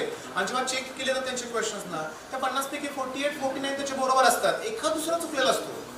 इतकी आवड आहे बऱ्याच जणांना, बऱ्याच नाही थोड्याच जणांना फिजिक्स बद्दल. मग बाकीच्यांचा इश्यू काय होतो, प्रॉब्लेम टफ वाटते, नाही सुटत. असं का माहितीये का, कारण बऱ्याच मुलांनी वर्षभर बरं का MCQ कडे जास्त लक्ष दिलेलंच नसतं. ते फक्त बोर्डच्या प्रिपरेशनमध्ये गेलेले असतात, गुंतलेले असतात म्हणून आपण. म्हणजे काय, ते टेक्स्टबुक मधलेच प्रश्न परत रिपीट करतात. मग सीईटीत काय होतं की ते, आणि हो मग ते टेक्स्टबुक मधले प्रश्न जे तुम्ही रिपीट परत सोडवताय. ओके. थेअरी प्रश्न असतील किंवा न्यूमेरिकल, बोर्डला तेच क्वेश्चन तुम्हाला बघायला मिळतात. बरोबर आहे. आणि त्यात वेगळा कॉन्फिडन्स होतो, हा प्रश्न मी केलाय, येतोय मला लिहायचा. ठीक आहे. पण सीईटीत काय होतं की जे 50 क्वेश्चन्स तुम्हाला दिसतात फिजिक्सचे किंवा केमिस्ट्रीचे किंवा मॅथ्सचे म्हणूया आपण. ओके. मॅथ्स सोडून दिला, फिजिक्सचे म्हणूया आपण. तर ते क्वेश्चन टोटली नवीन असतात. कदाचित ते तुम्ही कधी बघितलेत असं तुम्हाला वाटत पण नाही. लक्षात घ्या. मग तिथं मात्र कॉन्फिडन्स लूज होतो. पण मला तुम्हाला सजेस्ट काय करायचं आहे बघा, की तुम्हाला फिजिक्सची तयारी करायची आहे ना, तर आपल्याला फॉर्म्युले परफेक्ट केले पाहिजे. ओके. मग आता मी काय करणार आहे बघा, की आता थोडासा 1-2 मिनिटाचा ब्रेक परत घेतो आणि लास्टला आपण सब्जेक्ट विषयी एक 5-10 मिनिटं आपण बोलू नक्की. आणि त्याच्यानंतर ब्रांच वगैरे सगळ्या गोष्टी आपल्याला डिस्कस करायच्याच आहेत. आता या सेशनमध्ये मी काय तुम्हाला एक्सप्लेनेशन देतोय तर नीट लक्ष द्या. माझ्याजवळ काही पेपर्स आहेत म्हणूया आपण. ठीक आहे. आणि हे काय आहेत हे तुमच्यापैकी बऱ्याच जणांना माहितीच आहे. हे सगळे ना PYQs आहेत म्हणूया आपण, म्हणजे प्रिव्हियस इयर्स क्वेश्चन्स आहेत. म्हणजे 2004 पासून ओके सीईटी जे क्वेश्चन्स आलेले होते सगळे क्वेश्चन्स आहेत माझ्याकडे, टॉपिक वाईज आहेत म्हणूया आपण. ओके. आता एक लक्षात घ्या, गेले महिनाभर मी क्रॅश कोर्स घेतोय. गेल्या आठवड्यात तर मी क्रॅश कोर्सला सुट्टी दिली होती, पण त्यावेळेत मी भरपूर यातले क्वेश्चन सोडवले. आता तुम्हाला जर आठवत असेल की बोर्डच्या वेळेस आपण काय केलं होतं बघा, इम्पॉर्टंट क्वेश्चनची सिरीज दिली तुम्हाला. ओके, आणि त्यातले क्वेश्चन मी जसे सांगितले तसेच आले होते, बरोबर आहे. आणि मी सांगितले म्हणून ते आले असं नाही, मी ते प्रॉपर क्वेश्चन पेपरचा स्टडी केला होता म्हणून. ओके, आता मी तुम्हाला एक्सप्लेन काय करणार आहे बघा. आपला स्कोर कमी आहे म्हणून आपल्याला तो इम्प्रूव्ह करायचा, दिवस खूप कमी आहे. अशा वेळेस ठीक आहे, सर्क्युलर मोशन, वेव्ह मोशन असा एक टॉपिक घेतला आपण. अरे कुठलं पण तुम्ही सीईटीचं बुक घ्या ना, मिनिमम 400 प्लस क्वेश्चन प्रत्येक टॉपिक मध्ये आहेत. मग आता 400-500 क्वेश्चन एक एक टॉपिकचे दिवसातून तुम्हाला मगाशीच बोललोय मी 4 ते 5 टॉपिक करायचे. ओके, मग एका दिवसात 2000 MCQ सोडवायच्या, हे आता पॉसिबल नाही आहे. आणि ते करायचं पण नाही आपल्याला, लक्षात घ्या. मग आपल्याला करायचं आहे काय, एक लक्षात घ्या, स्मार्ट वर्क, बरोबर आहे. म्हणजे हार्डवर्क तर आहेच, पण स्मार्ट वर्क पण गरजेचं आहे. वेव्ह मोशन हा टॉपिक तुमच्यासाठी मी एक PYQ इथं आणलेली आहे. लकीली मी कालच क्रॅश कोर्समध्ये सुद्धा तो टॉपिक घेतला होता. आतापर्यंत वेव्ह मोशन माझं अनालिसिस तुम्हाला मी क्लिअरली सांगतो, नंतर आपण ठरवूया आपली स्ट्रॅटेजी काय असणार आहे ते. वेव्ह मोशनचे आतापर्यंत सीईटीत 33 क्वेश्चन्स आले म्हणे आपण. 2004 पासून आता 2019 पर्यंत 2019 पर्यंत 33 क्वेश्चन्स आहेत. वेव्ह मोशन तुम्हाला माहिती आहे सिलेबस मध्ये त्यातलं काय काय आहे ते. तर मी तुम्हाला सांगतो, equation of simple harmonic progressive wave. Okay, equation of simple harmonic progressive wave. आणि त्याच्यानंतर डॉपलर इफेक्ट इन साऊंड. तुमच्याकडे PYQs असतील, तुम्ही पण चेक करा. ऑलमोस्ट 22 क्वेश्चन, या 33 पैकी 22 क्वेश्चन याच दोन कन्सेप्ट वरती आहेत. याच दोन कन्सेप्ट वरती आहेत. आहे तसे क्वेश्चन्स रिपीट होणार नाहीयेत फिजिक्स मध्ये, लक्षात घ्या. पण कन्सेप्ट तीच आहे ना. आणखी सगळ्यात महत्वाची गंमत बघा की मॅक्सिमम पार्टिकल वेलॉसिटी, इथे मी मॅक्स आणि पी लिहितो, त्याला particle velocity that equals to P times wave velocity असं एका क्वेश्चन मध्ये विचारलंय आणि फाइंड वेव्हलंय. बाकीच्या कंडिशन्स दिल्यात ते मी इक्वेशन दिलंय, ते आपण आता डिस्कस करणार नाही. मी तुम्हाला मगाशी सांगितलं मी काय प्रॉब्लेम सॉल्व्ह करून देणार नाही या सेशन मध्ये, लक्षात घ्या. जस्ट तुम्हाला मी गाईडलाईन देणार आहे. मग ही जी टाईप आहे ना P टाइम्स, जर मॅडम क्वेश्चन पेपर मी एका मिनिटात बघून तुम्हाला सांगतो. हा क्वेश्चन आहे ना, ओके, 2019 ला आलाय, तुम्ही पण चेक करा. पण जर व्यवस्थित बघितलं तर 2019च्या अजून एका सेशन मध्ये, म्हणजे म्हणूया आपण गेल्या वर्षी ऑनलाईन एक्झाम होती, बरोबर आहे. म्हणजे day 1 shift 1, day 2 shift 2, shift 1 असे भरपूर पेपर झालेत ना. 2019च्या पेपरमध्ये तोच आहे, फक्त 2 टाइम्स दिलाय. ओके, त्याच्यानंतर माझ्याकडे की नाही 2015 ला पण क्वेश्चन हा आलाय, फक्त त्यांनी विचारलंय काय माहितीये का, मॅक्सिमम पार्टिकल वेलॉसिटी आणि वेव्ह वेलॉसिटीचा रेशो विचारलाय. कन्सेप्ट हीच आहे. बट 2014 ला सेम, पण परत तिथं ट्वाइस आलंय. आता ट्वाइस जे दिलंय ना, तो 2014चा तोच क्वेश्चन आहे तसा 2019 ला आलेला आहे तसा. मग स्ट्रॅटेजी मध्ये तुमच्या सगळ्यात महत्वाचं आहे PYQs. ओके, आता तुम्ही म्हणाल ठीक आहे, तुम्ही एकच झेरॉक्स आणली वेव्ह मोशनची, बाकीच्या टॉपिकचं काय, सेम कंडिशन आहे, सेम कंडिशन आहे.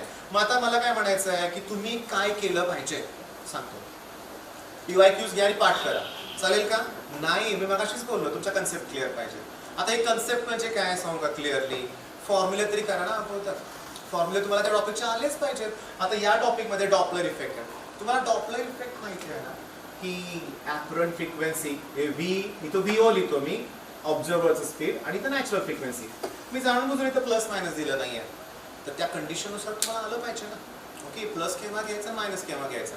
जेव्हा साहजिक फ्रिक्वेन्सी इन्क्रीज होणार असेल, फ्रिक्वेन्सी काय होणार असेल इन्क्रीज, तर इथं प्लस सायनच हवाय. पण ते कधी, जर ऑब्झर्वरचं स्पीड काहीतरी असेल तर ना, म्हणजे तुम्हाला प्रॉब्लेम वाचावा लागणार आहे अगोदर. ऑब्झर्वर कोण आहे, सोर्स कोण आहे हे ओळखावं लागणार आहे, आणि त्याची वेलॉसिटी किती आहे. आता वेलॉसिटीचा एक पॉईंट असणार आहे. साहजिक आहे वेलॉसिटी तुम्हाला ते किलोमीटर/आवर देतील. कन्व्हर्जन्स पण जमले पाहिजेत ना, जमलेच पाहिजेत हे लक्षात घ्या. आणि अशी अपेक्षाच करू नका बरं का की फिजिक्स मध्ये थिअरॉटिकल क्वेश्चन्स येतील भरपूर म्हणून. मी तुम्हाला आणखीन सांगतो फिजिक्स बद्दल की 50 तुमचे क्वेश्चन्स असतात ना, त्यातले 10 ते 15 क्वेश्चन्स असे असतात की जिथे तुम्हाला फॉर्म्युला डिराईव्ह करायचा आहे, नवीन इक्वेशन तयार करायचं आहे, लक्षात घ्या. ओके, म्हणजे ते बोल्ट्झमन कॉन्स्टंट तुम्हाला माहिती आहे KTG, किंवा सर्क्युलर मोशन पासून ऑसिलेशन पर्यंत इथं तुम्हाला सगळीकडे फॉर्म्युला ट्विस्ट करायला जमला पाहिजे, एकाची व्हॅल्यू दुसऱ्या ठिकाणी पुट करायला जमले पाहिजेच लक्षात घ्या, तर फिजिक्स सोपं जाणार आहे. खूप आवडणार आहे तुम्हाला लक्षात घ्या फिजिक्स. कधी जर तुम्ही थोडीशी प्रॅक्टिस फॉर्म्युले केले तर युनिट्स कन्व्हर्जन जमलेच पाहिजे. आणि इंजिनिअरिंगला घ्यायचं ना ऍडमिशन, मग कन्व्हर्जन्स तर जमलेच पाहिजे ते लक्षात घ्या. ओके, आता हा क्वेश्चन, हा जो टॉपिक आहे तो ठेवला बाजूला म्हणूया आपण आणि जरा केमिस्ट्रीकडे वळूया थोडंसं. ओके, आता माझ्याकडे दोन तशी मी फाईलच आणले, सगळेच पेपर आहेत माझ्याकडं, पण एक जस्ट डेमो म्हणूया आपण म्हणून मी 2-3 टॉपिक घेतलेत लक्षात घ्या. आणि जेव्हा माझ्याकडं ठीक आहे एखादा ऍडमिशनला एखादा विद्यार्थी येतो नवीन म्हणूया आपण, ओके, तुम्हाला सगळ्यांना माहिती आहे की मी जेईचं काहीच शिकवत नाही. इव्हन आपल्या युट्यूब चॅनलवर आपण कधी जेईसाठी काही घेतलं नाहीये किंवा मी ऍडमिशनच्या वेळेस खूप स्पष्टपणे सांगतो की जेई मी काही घेणार नाहीये, सिरियस फोकस असणार. मग जेव्हा 11th स्टँडर्डला एखादा मुलगा येतो ना, तेव्हा मी त्याला ना हेच क्वेश्चन पेपर, त्याला म्हणतो कुठलाही पेपर घे आणि त्याला मी क्वेश्चन्स रिपीट कसे झाले ते सांगतो. आता halogen derivative of alkane, halogen derivative of alkane तुमच्यापैकी बऱ्याच जणांनी डिक्लेअर केल्या अगोदरच की रिॲक्शन्स जमत नाहीत. ओके, येतच नाहीत म्हणून. पण मी काय म्हणायचं, मला तुम्हाला सांगायचं काय आता, अरे सीईटी तशा रिॲक्शन्स येतात तरी किती, जास्त येतच नाहीत. कुठं तुम्हाला रिॲक्शन बॅलन्स करा किंवा असं विचारतच नाहीत. प्रश्न कुठले असतात, कॅटलिस्ट कुठला यूज केला. ओके, एखादी कम्प्लीट रिॲक्शन देतील आणि त्या रिॲक्शनचं नाव काय विचारतील. म्हणजे तुम्हाला माहिती आहे ना, क्लिंकेस्टन रिॲक्शन, स्वार्ट रिॲक्शन, स्वार्टमध्ये फ्लोराईड फॉर्मेशन ना आणि क्लिंकेस्टनमध्ये आयोडाईड. मग which of the following is best reaction for fluoride formation, Swarts reaction. नावं विचारतात तुम्हाला, फक्त हे लक्षात घ्या. म्हणजे सीईटी एक तुम्हाला ना आता कसं माहिती आहे का, हे सगळं अगोदर कळायला पाहिजे, तुम्हाला मान्य आहे बरं का, तुम्हाला अगोदर हे माहितीच हवं होतं. पण आत्ता कळत आहे काही मुलांना जे नवीन जॉईन झालेत म्हणूया आपण, वाईट काहीच नाही, अजून 25 दिवस आहे. तर मगाशी मी तिथं बोललोय तुम्हाला की होऊ शकतंय, आपल्याला फक्त तुमचा स्वतःवर विश्वास हवाय. मग चला हॅलोजन डेरिव्हेटिव्ह मध्ये तुम्हाला गंमत सांगतो. तुम्हाला सगळ्यांना माहिती आहे RS कॉन्फिगरेशन, बरोबर सांगा, प्रायोरिटी ऑर्डर त्या दिलेले असते लक्षात घ्या. मग RS कॉन्फिगरेशनचा प्रश्न 2019ला 2 वेगवेगळ्या सेशन मध्ये होता. त्याच्यानंतर तो मला 2019ला अजून दिसतोय 3 वेळा, 2018ला आहे, 2016ला आहे, 6-7 वेळा रिपीट आहे RS कॉन्फिगरेशन. मग करा ना परफेक्ट, येऊ शकतं RS कॉन्फिगरेशन बरं का, यावर्षी पण येऊ शकतं. कारण एक 10 दिवस एक्झाम चालेल असं म्हणूया आपण, किंवा 4 दिवस PCM, 4 दिवस PCB. ओके, 8 दिवस म्हणजे 16 सेशन्स होतील ना. कुठल्या पेपरमध्ये RS गॅरंटी आहे मला की RS कॉन्फिगरेशन येणारच. ओके, जाऊ. नेक्स्ट क्वेश्चन मी तुम्हाला सांगतो बघा ह्याच्यातला, आता जस्ट बघताना मला दिसला निकोल प्रिझम. निकोल प्रिझम साठी क्रिस्टल कोणता वापरतात, तर कॅल्साइट क्रिस्टल लक्षात घ्या, CaCO3 बरोबर आहे ना. कदाचित माझ्याकडून एखादी चूक पण होईल बरं का, लक्षात घ्या, कारण इतकं बडबड मी आयुष्यात पहिल्यांदाच केले म्हणूया आपण. त्यामुळे युट्यूबसाठी मी व्हिडिओ तयार करतो ना, तर ते छोटे छोटे ब्रेक घेऊन मी तयार करतो, हे पण मी मान्य करतो तुमच्या समोर, लक्षात घ्या. मग आता समजून घ्या, निकोल प्रिझम ऑलमोस्ट 3-4 वेळा रिपीट झाले 2019ला. मेन पॉईंट काय बघा, हा क्वेश्चन निकोल प्रिझमचे बघा 2015ला आलाय. काय केमिकल कॉम्पोजिशन, त्यात CaCO3 असतं. 2019ला तोच क्वेश्चन आहे. मग जर मी तुम्हाला आता बोललो असं की 100% क्वेश्चन रिपीट होत आहे, म्हणजे खरंच आहे, खरंच आहे. मग तुम्ही P ब्लॉक ओके डिटेल मध्ये स्टडी केला, पुस्तक घेतलं, वाचलं, सगळं ठीक आहे. पण खरं सांगू का, जोपर्यंत MCQ बघत नाही आपण म्हणूया आपण, तोपर्यंत कॉन्फिडन्सच येत नाहीये. रीडिंग करतोय ना आपण, ठीक आहे, पण तसं ते लक्षात राहत नाहीये बरं का. तुम्ही स्वतःहून काय केलं पाहिजे, इम्पॉर्टंट PYQs आहेत ना, आता हे PYQs आहे तर सांगतो. हॅलोजन डेरिव्हेटिव्ह मोठा टॉपिक आहे. किती क्वेश्चन्स आहेत, फक्त 39 क्वेश्चन्स आहेत, काहीच अवघड नाहीये. 25 दिवसात तुम्हाला 39 क्वेश्चन्स करायचे. मी म्हणतो 4-5 वेळा करा ना हेच प्रश्न. पण मगाचं वाक्य परत रिपीट करतोय की कसं असतं, थोडंसं ना केमिस्ट्रीचा अभ्यास करताना पण समजा रिॲक्शन्स जरी असतील, नेम रिॲक्शन्स डेली प्रॅक्टिस केली पाहिजे, लिहून काढले पाहिजे रिॲक्शन्स म्हणूया आपण. निदान रिॲक्टंट कोण आहे, कॅटलिस्ट कुठला वापरतात आणि प्रॉडक्ट कुठला वापरतात. तुम्हाला रास्टिक प्रोसेस माहिती आहे. आता रास्टिक प्रोसेस फिनॉलमध्ये ओके, तिथं कॅटलिस्ट कुठला वापरतात असं विचारलंय CET म्हणूया आपण. मग तुम्हाला माहिती आहे कॅल्शियम फॉस्फेट किंवा सिलिका हे कॅटलिस्ट आहे. तुम्हाला कॉन्टॅक्ट प्रोसेस माहिती आहे, त्यात कुठला कॅटलिस्ट यूज केलाय हे पण विचारलंय. म्हणजे एक तर केमिस्ट्रीची भीती बाळगू नका, इझी क्वेश्चन्स आहेत. आणि केमिस्ट्रीत आपल्याला काय करायचं आहे माहिती आहे का, लक्षात घ्या की फिजिक्स आणि केमिस्ट्री मिळून आपल्याला 90 मिनिटं आहेत, फक्त 1.5 तास म्हणूया आपण, 1.5 तास वेळ आहे. आणि मी तुम्हाला सांगतोय 20 मिनिटातच केमिस्ट्री व्हायला पाहिजे. आहे का पॉसिबल, आहे? नाही पॉसिबल, मान्य करतो मी, नाही पॉसिबल. मग 20 मिनिटात कसं होणार मी तुम्हाला सांगतो. तुम्ही काय करायचं आहे की चला केमिस्ट्रीचा पेपर आपण घेतलाय सॉल्व्ह करायला, पहिल्यांदा केमिस्ट्री सॉल्व्ह करायचं आहे पण लक्षात घ्या.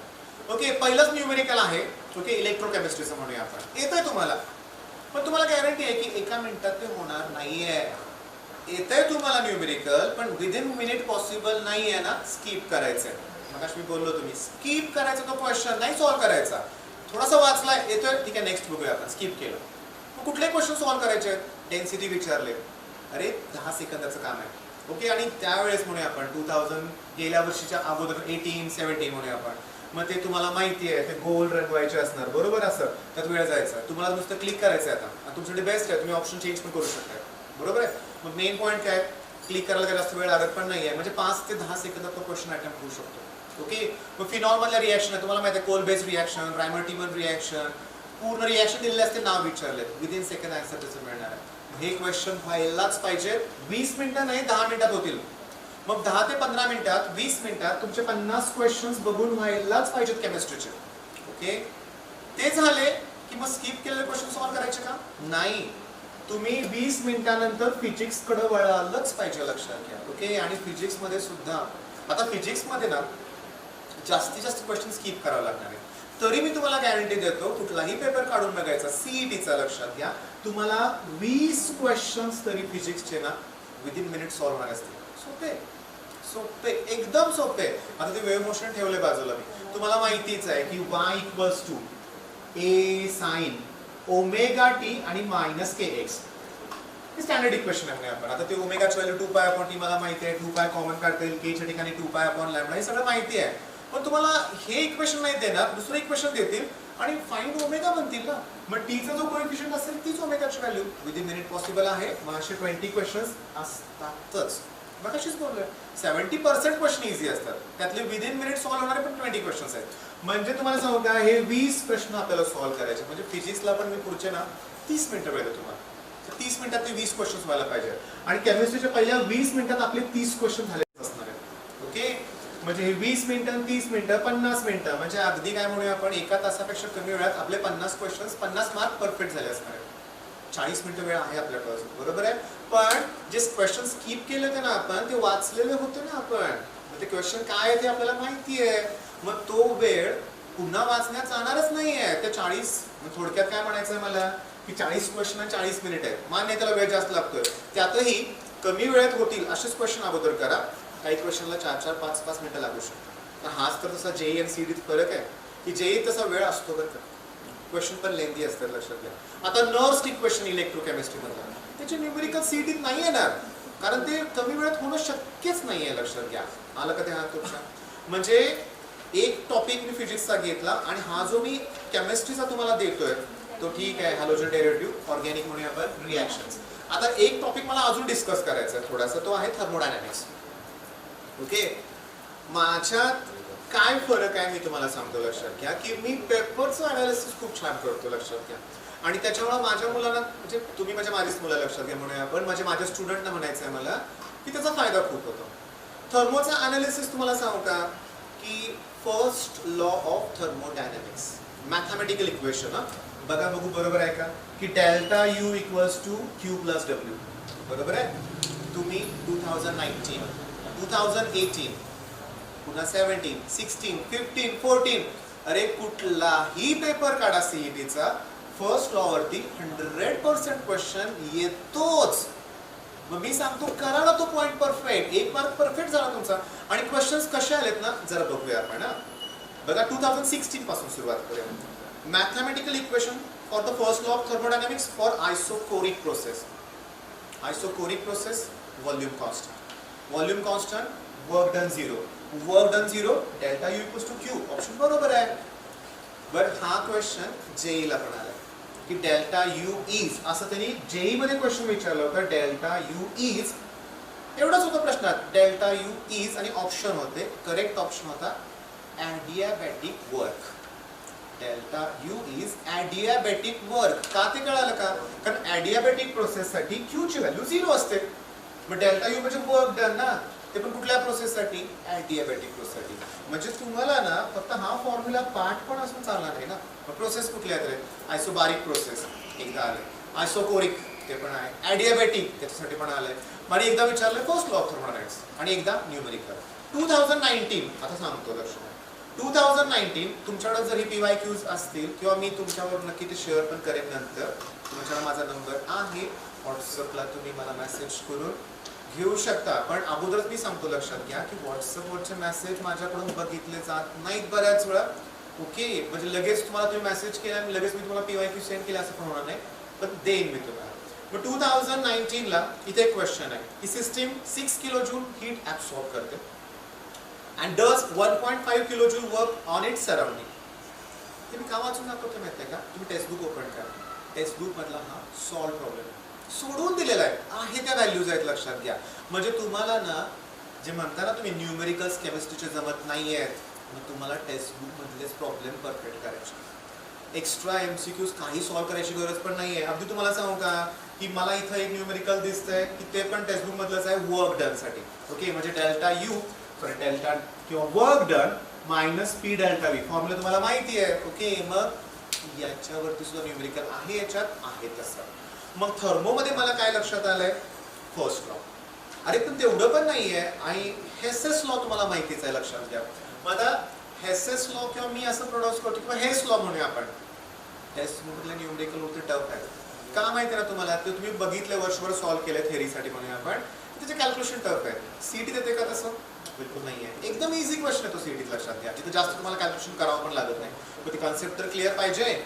म्हणजे आता होतं काय बघा, जे केमिस्ट्रीचं एक फायनली तुम्हाला मी सांगतो काय ते बघा. जसं मी मगाशी तुम्हाला सांगितलं फिजिक्स मध्ये ना 10 ते 15 क्वेश्चन हे कसले असतात सांगा बघू. इथं फॉर्म्युला तुम्हाला डिराईव्ह करायचं असतो. ओके, त्याच्यामध्ये न्यूमेरिकल असतात लक्षात घ्या. ओके, नेक्स्ट मी तुम्हाला सांगतो आता केमिस्ट्रीमध्ये एक फॉर्म्युला 100% असतो. Which of the following is Arrhenius equation? Which of the following is Van 't Hoff general solution equation? एक फॉर्म्युला 100% असतो हे लक्षात घ्या. ओके, एक फॉर्म्युला 100%. त्याच्यानंतर रिॲक्शन्स, नेम रिॲक्शन्स 100% असणार आहेत. न्यूमेरिकल्स अप टू 10 मार्क्सला म्हणजे 10 क्वेश्चन न्यूमेरिकलचे असू शकतात बरं का. आता 10 क्वेश्चन येणारच असं मी म्हणणार नाही, पण न्यूमेरिकल्स तर येणारच आहेत ना, आणि ते पण टेक्स्टबुक मधलेच. ओके, थोड्याफार व्हॅल्यू चेंज होतील पण कन्सेप्ट तीच असणार आहेत, म्हणजे इझी क्वेश्चन्स असणार आहेत. ओके, आणि एक लक्षात घ्या की केमिस्ट्रीमध्ये आपल्याला ह्या इतका चांगला अभ्यास करायचा आहे की 40+ तर सगळ्यांनाच मिळायला पाहिजे. आणि ह्याच्यापेक्षा जास्त मार्क वाढत असतील तर आनंदच आहे, खूप आनंद आहे लक्षात घ्या. कारण काय होतं सांगतो अगदी प्रामाणिकपणे बरं का, की 1.5 तासाचा वेळ जो आहे तो नाही पुरत. तुम्हाला सगळं येत आहे ठीक आहे, आणि ठराविकच मुलं अशी असतात की त्यांना ते जमतं पटपट वेळ लागतो आपल्याला. कारण का माहितीये का 10th स्टँडर्ड पर्यंत आपण असं MCQ ची प्रॅक्टिस कधी केलेलीच नाही ना, कुणीच केली नाहीये. ठराविक मुलं असतील ती करत असते म्हणून आपण, पण सगळेच करत नाही. आपण 10th पर्यंत फक्त धड्याकाळचे प्रश्न, होमवर्क, असाइनमेंट याच गोष्टी असतात लक्षात घ्या. आणि बोर्डला तर काय नवनीत असतंच लक्षात घ्या, म्हणजे एक्स्ट्रा काय केलं जात नाही. त्याच्यामुळे थोडासा टाइम मॅनेजमेंटचा इश्यू होतो लक्षात घ्या आपल्याला. एक प्रकारचं टेन्शन येतं कव्हर होईल का पेपर वगैरे म्हणून. मग आता मी तुम्हाला सांगतो ओके, आता या सेशनच्या शेवटी आता मी तुम्हाला फिजिक्स केमिस्ट्री बऱ्यापैकी आयडिया दिलीच, पेपर सोडवायचे कसे पेपर सांगितलं, पण ही माझी स्ट्रॅटेजी आहे रे. तुम्ही स्वतःची स्ट्रॅटेजी डेव्हलप करा. तुम्ही मॉक टेस्ट देताय ना, मी तुम्हाला प्लॅनिंग बघा काय सांगतोय मॅथ्सच्या बाबतीत बरं का. मी सांगतोय प्लॅनिंग, पण मी तुम्हाला आताच काय सांगितलं, तुम्ही स्वतःहून मॉक टेस्ट देताना ते अनालिसिस करून बघा तुम्हाला पडतंय का. मॅथ्सच्या पेपरसाठी मला 90 मिनिटं वेळ बरोबर आहे. ओके, तर पहिल्या 25 मिनिटातच किंवा 20 मिनिटातच माझे 40 क्वेश्चन बघून व्हायला पाहिजेत. ओके, आणि त्यातले माझे 20+ क्वेश्चन सॉल्व्ह व्हायला पाहिजे. इथं परत तेच पहिलाच प्रॉब्लेम आहे इंटिग्रेशनचा म्हणूया आपण. येतोय मला सॉल्व्ह करायला जमतंय म्हणूया आपण ठीक आहे, पण वेळ लागणार आहे 2 ते 3 मिनिटं वेळ लागणार. जर असेल स्किप करायचा क्वेश्चन, तो येतोय स्किप करायचा. मग कुठले क्वेश्चन सॉल्व्ह करायचे, मॅट्रायसिस शॉर्टकट आहे तिथं, एरिया अंडर कर्व शॉर्टकट आहे तिथं, जे विदिन मिनिट. हे तर लक्षातच ठेवा की विदिन मिनिट जेवढं सॉल्व्ह होत आहे ना तेवढंच करायचं आहे आपल्याला. म्हणजे काय होईल माहिती आहे का, की पहिल्या 20 मिनिटातच म्हणूया आपले 40 क्वेश्चन बघून झाले असणार आहेत. 90 मिनिटं वेळ आपल्याकडे, पण एक लक्षात घ्या पहिल्या 25 मिनिटात म्हणूया आपण 20 क्वेश्चन सॉल्व्ह असणार आहेत म्हणूया आपण ठीक आहे. आता हे 90 - 20 एकदम 65 म्हणजे 1 तास आहे वेळ आपला अजून बरोबर आहे. म्हणजे आत्ताच नाही 1 तास बरं का, एक्झाम मधलं बोलतोय मी. मग 1 तास वेळ आहे ना, तुमच्याकडे फक्त 10 क्वेश्चन बघायचे ना. पण पुढचे 10 क्वेश्चन बघण्यासाठी 10 मिनिटं लागली म्हणूया आपण. ओके, म्हणजे 35 मिनिटं. आता या 10 पैकी पण मी 3च सॉल्व्ह केले, जास्त नाही सॉल्व्ह केले, 3 सॉल्व्ह केले म्हणूया आपण. 7 स्किप केले 7 क्वेश्चन म्हणूया आपण. म्हणजे माझे 23 चला 25 क्वेश्चन सॉल्व्ह झाले 35 मिनिटात. होऊ शकतंय, पॉसिबलच आहे. आणि कुठले क्वेश्चन्स आहेत माहितीये का, मग अशी मी स्टार्टलाच बोललो होते, कुठले 70% जे इझी आहेत ते असंच असतं. मग तुम्ही 35 मिनिटात 25 क्वेश्चन सॉल्व्ह केले इझी. आता तुम्हाला फक्त म्हणूया आपण, तरी पण तुम्ही 40व्या क्वेश्चन तर नाही, सगळे क्वेश्चन तुमचे बघून झालेत, हा प्लस पॉईंट आहे ना. मग नेक्स्ट राऊंड म्हणूया जेव्हा स्टार्ट होईल तुमचा, आता परत पहिल्याच क्वेश्चन तुम्ही करताय, मग तिथं 2 मिनिटं लागतील पण होईल सॉल्व्ह. असे क्वेश्चन घ्या ना. आणि ते क्वेश्चन तुमचे समजा 10 ते 15 झाले, परत 10 झाले तर 35 क्वेश्चन. ओके, 15 क्वेश्चन उरलेत फक्त. एक सांगू का, मी हे स्वतःहून मी सॉल्व्ह केलेत पेपर. ठीक आहे, यावर्षी वेळच वेळ होता म्हणूया आपण. मग एके दिवशी होती क्लासमध्ये मुलं, त्याला म्हणलं चला मीच पेपर देतो म्हणूया. ठीक आहे, आणि मी सॉल्व्ह केलं. ही स्ट्रॅटेजी एकदम सक्सेसफुल आहे. पण जेव्हा मी सॉल्व्ह केलं तर मी अनालिसिस केलं, मी प्लॅनिंग केलं, हे झालं ना. तुम्हाला तसं जमते का, तुम्ही ट्राय कराच ना. आणि मॅथ्स तर आपल्यासाठी इम्पॉर्टंट आहे, मगाशी 4-5 वेळा आता बोलून झालेलंच आहे, मॅथ्सच इम्पॉर्टंट आहे आपल्यासाठी. मग अशा स्ट्रॅटेजी स्वतः डेव्हलप करा, म्हणजे फिजिक्स केमिस्ट्री असतो नाही तर मॅथ्ससाठी असू दे म्हणूया आपण. मग एक वेळ अशी येते माहिती का मॅथ्समध्ये म्हणूया आपण, की शेवटचे 15 मिनिटं उरलेत आणि तुम्हाला 2 ते 3च क्वेश्चन्स अटेम्प्ट करायचे. मग सांगा किती रिलॅक्स तुम्ही अटेम्प्ट करणार आहे. 100% परफेक्ट अटेम्प्ट करणार आहे, कुठलं काही राहणारच नाही आपलं, लक्षात घ्या. मग एक कॉन्फिडेंटली आपल्याला सीईटी साठी जायचं सामोरं म्हणूया आपण. ठीक आहे, आता होतं काय बघा, मी युट्यूबवरच्या चॅनलवरती मी कमेंट्स वाचत असतो म्हणजे आपण. गेले 10 दिवस नाही बघितलं, लक्ष झालं नाही म्हणून आपण, त्याच्यामुळे क्रॅश कोर्स. पण एक ठराविक मुलांच्या कमेंट्स मला अशा ऐकायला वाचायला मिळतात म्हणून आपण, की ही मुलं ना लगेच निराश होतात बरं का. सीईटीचे डेट डिक्लेअर नाही आहे, निराश. ठीक आहे, जेई पोस्टपोन होत नाहीये, फ्रस्ट्रेशन. तर फ्रस्ट्रेशन हा शब्द आहे ना, हा कधी मला ऐकायचाच नाही तुमच्याकडून. का फ्रस्ट्रेट होता तुम्ही लक्षात घ्या. एक लक्षात घ्या की आयुष्यात असंख्य अडचणी आपल्या समोर येणार आहेत म्हणूया आपण, असंख्य. रोजच येणार आहेत असे प्रसंग ज्याला आपल्याला सामोरे जायचं आहे म्हणूया आपण. तिथं आपण स्ट्रॉंग पाहिजे ना, येऊ देत ना कुठली पण अडचण. असं काही बघा, कुठलीही गोष्ट अशी नसते की लगेच ठीक आहे खूपच मोठा प्रॉब्लेम जाणार, सगळं संपलं, असं कधीच होत नाही. इव्हन तुम्ही बघताय सध्या परिस्थिती काय म्हणूया आपण, कोविड-19 कोरोनासारखे म्हणूया आपण आजार बघतोय आपण, सगळं थांबलंय. पण थांबलं होतं, परत सुरू झालेच ना आता. ओके, आता ठीक आहे, काही नॉर्म्स पाळले पाहिजे, सोशल डिस्टन्सिंग वगैरे सगळ्या गोष्टी आहेत, मी मान्य करतो. पण प्रत्येकानं काही ना काहीतरी मार्क काढलेलेच आहेत ना. आता आपण PVPITचं एक्झाम्पल घेतलं, मगाशी सरांनी सांगितलं, ऑनलाईन क्लासेस वगैरे सगळं सुरूच आहे ना व्यवस्थित. आता ठीक आहे, मी सुद्धा ऑनलाईन क्लासेस सुरूच केलेत, काही ना काहीतरी मार्क निघतोय. मग आता महत्वाचं तुम्हाला बोलायचं आहे, 5 मिनिटं सांगतो काय, की आयुष्य जे आपल्याला मिळालंय, ओके, ते अतिशय महत्वाचं आहे. ओके, आणि या आयुष्यात आपल्याला बऱ्याचशा चांगल्या गोष्टी करायच्या, खूप खूप चांगल्या गोष्टी आपण करू शकतो. हे खूप सुंदर आयुष्य म्हणूया आपण. आता मला सांगायचं काय प्रकार, की हा वेबिनार इथं अरेंज केला PVPT मध्ये, बरोबर आहे. इथून पुढं असेच कार्यक्रम या प्लॅटफॉर्मवरती असणार आहे. ओके, तुम्ही स्टार्टला बघितले, आम्हाला पण अडचणी आल्याच ना. म्हणजे काय झालं सांगा बघू, काहीतरी ठीक आहे टेक्निकल इश्यूज झाले, किंवा काय म्हणूया आपण, इंटरनेटच नव्हतं म्हणूया आपण, नेटचा इश्यू होता, निघाला मार्ग त्यातून म्हणूया आपण. मेन पॉईंट काय, की या प्लॅटफॉर्मवर इथं हे जे चॅनल आहे FEPUPIT, याला अगोदर तुम्ही सबस्क्राईब करा.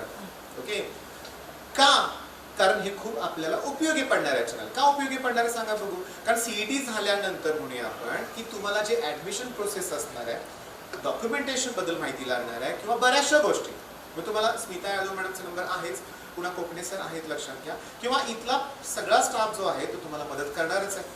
या YouTube चॅनलवर तुमच्या व्हिडिओ अपलोड पण केले जाणार आहेत ऍडमिशन प्रोसेससाठी म्हणूया आपण. तुम्हाला ब्रांच ज्या असतात ना म्हणूया आपण, आता तर त्याच्याबद्दल मला 2 मिनिटं बोलायचं होतं बरं का. कुठल्याही मुलाला जर विचारलं ना मी ब्रांच कुठली, कॉम्प्युटर सायन्स शिवाय बोलतच नाही. CS करायचं, कॉम्प्युटर सायन्स. मी विचारतो, नाही मिळालं तर मेकॅनिकल. ओके, म्हणजे बघा 2च ब्रांचेसचा विचार करतात, कॉम्प्युटर सायन्स नाही तर मेकॅनिकल म्हणूया आपण. कॉम्प्युटर सायन्स टोटली डिफरंट आहे, मेकॅनिकल टोटली डिफरंट आहे. मग ह्या 2च का, त्यांनी काहीतरी ठरवलं असेल किंवा त्यांनी ऐकलं असेल, चला ह्या दोघांनाच फक्त ऑपॉर्च्युनिटी आहे, बाकीचे इंजिनिअरिंग कोर्सेस करण्यात काहीच अर्थ नाही, असं तुम्ही डिसाईड केलंय. पण तुम्हाला प्रॉपर माहिती मॅडमकडून मिळेल ना.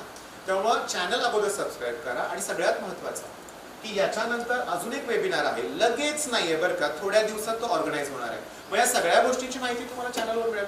ओके, अडसूळ सरांचं एक लेक्चर आहे. ओके, त्याच्याबद्दल जास्त माहिती तुम्हाला डिस्क्रिप्शनमध्ये नक्की मिळेल. ओके, मग या चॅनलच्या डिस्क्रिप्शन बॉक्समध्ये चेक करा नंतर तुम्ही.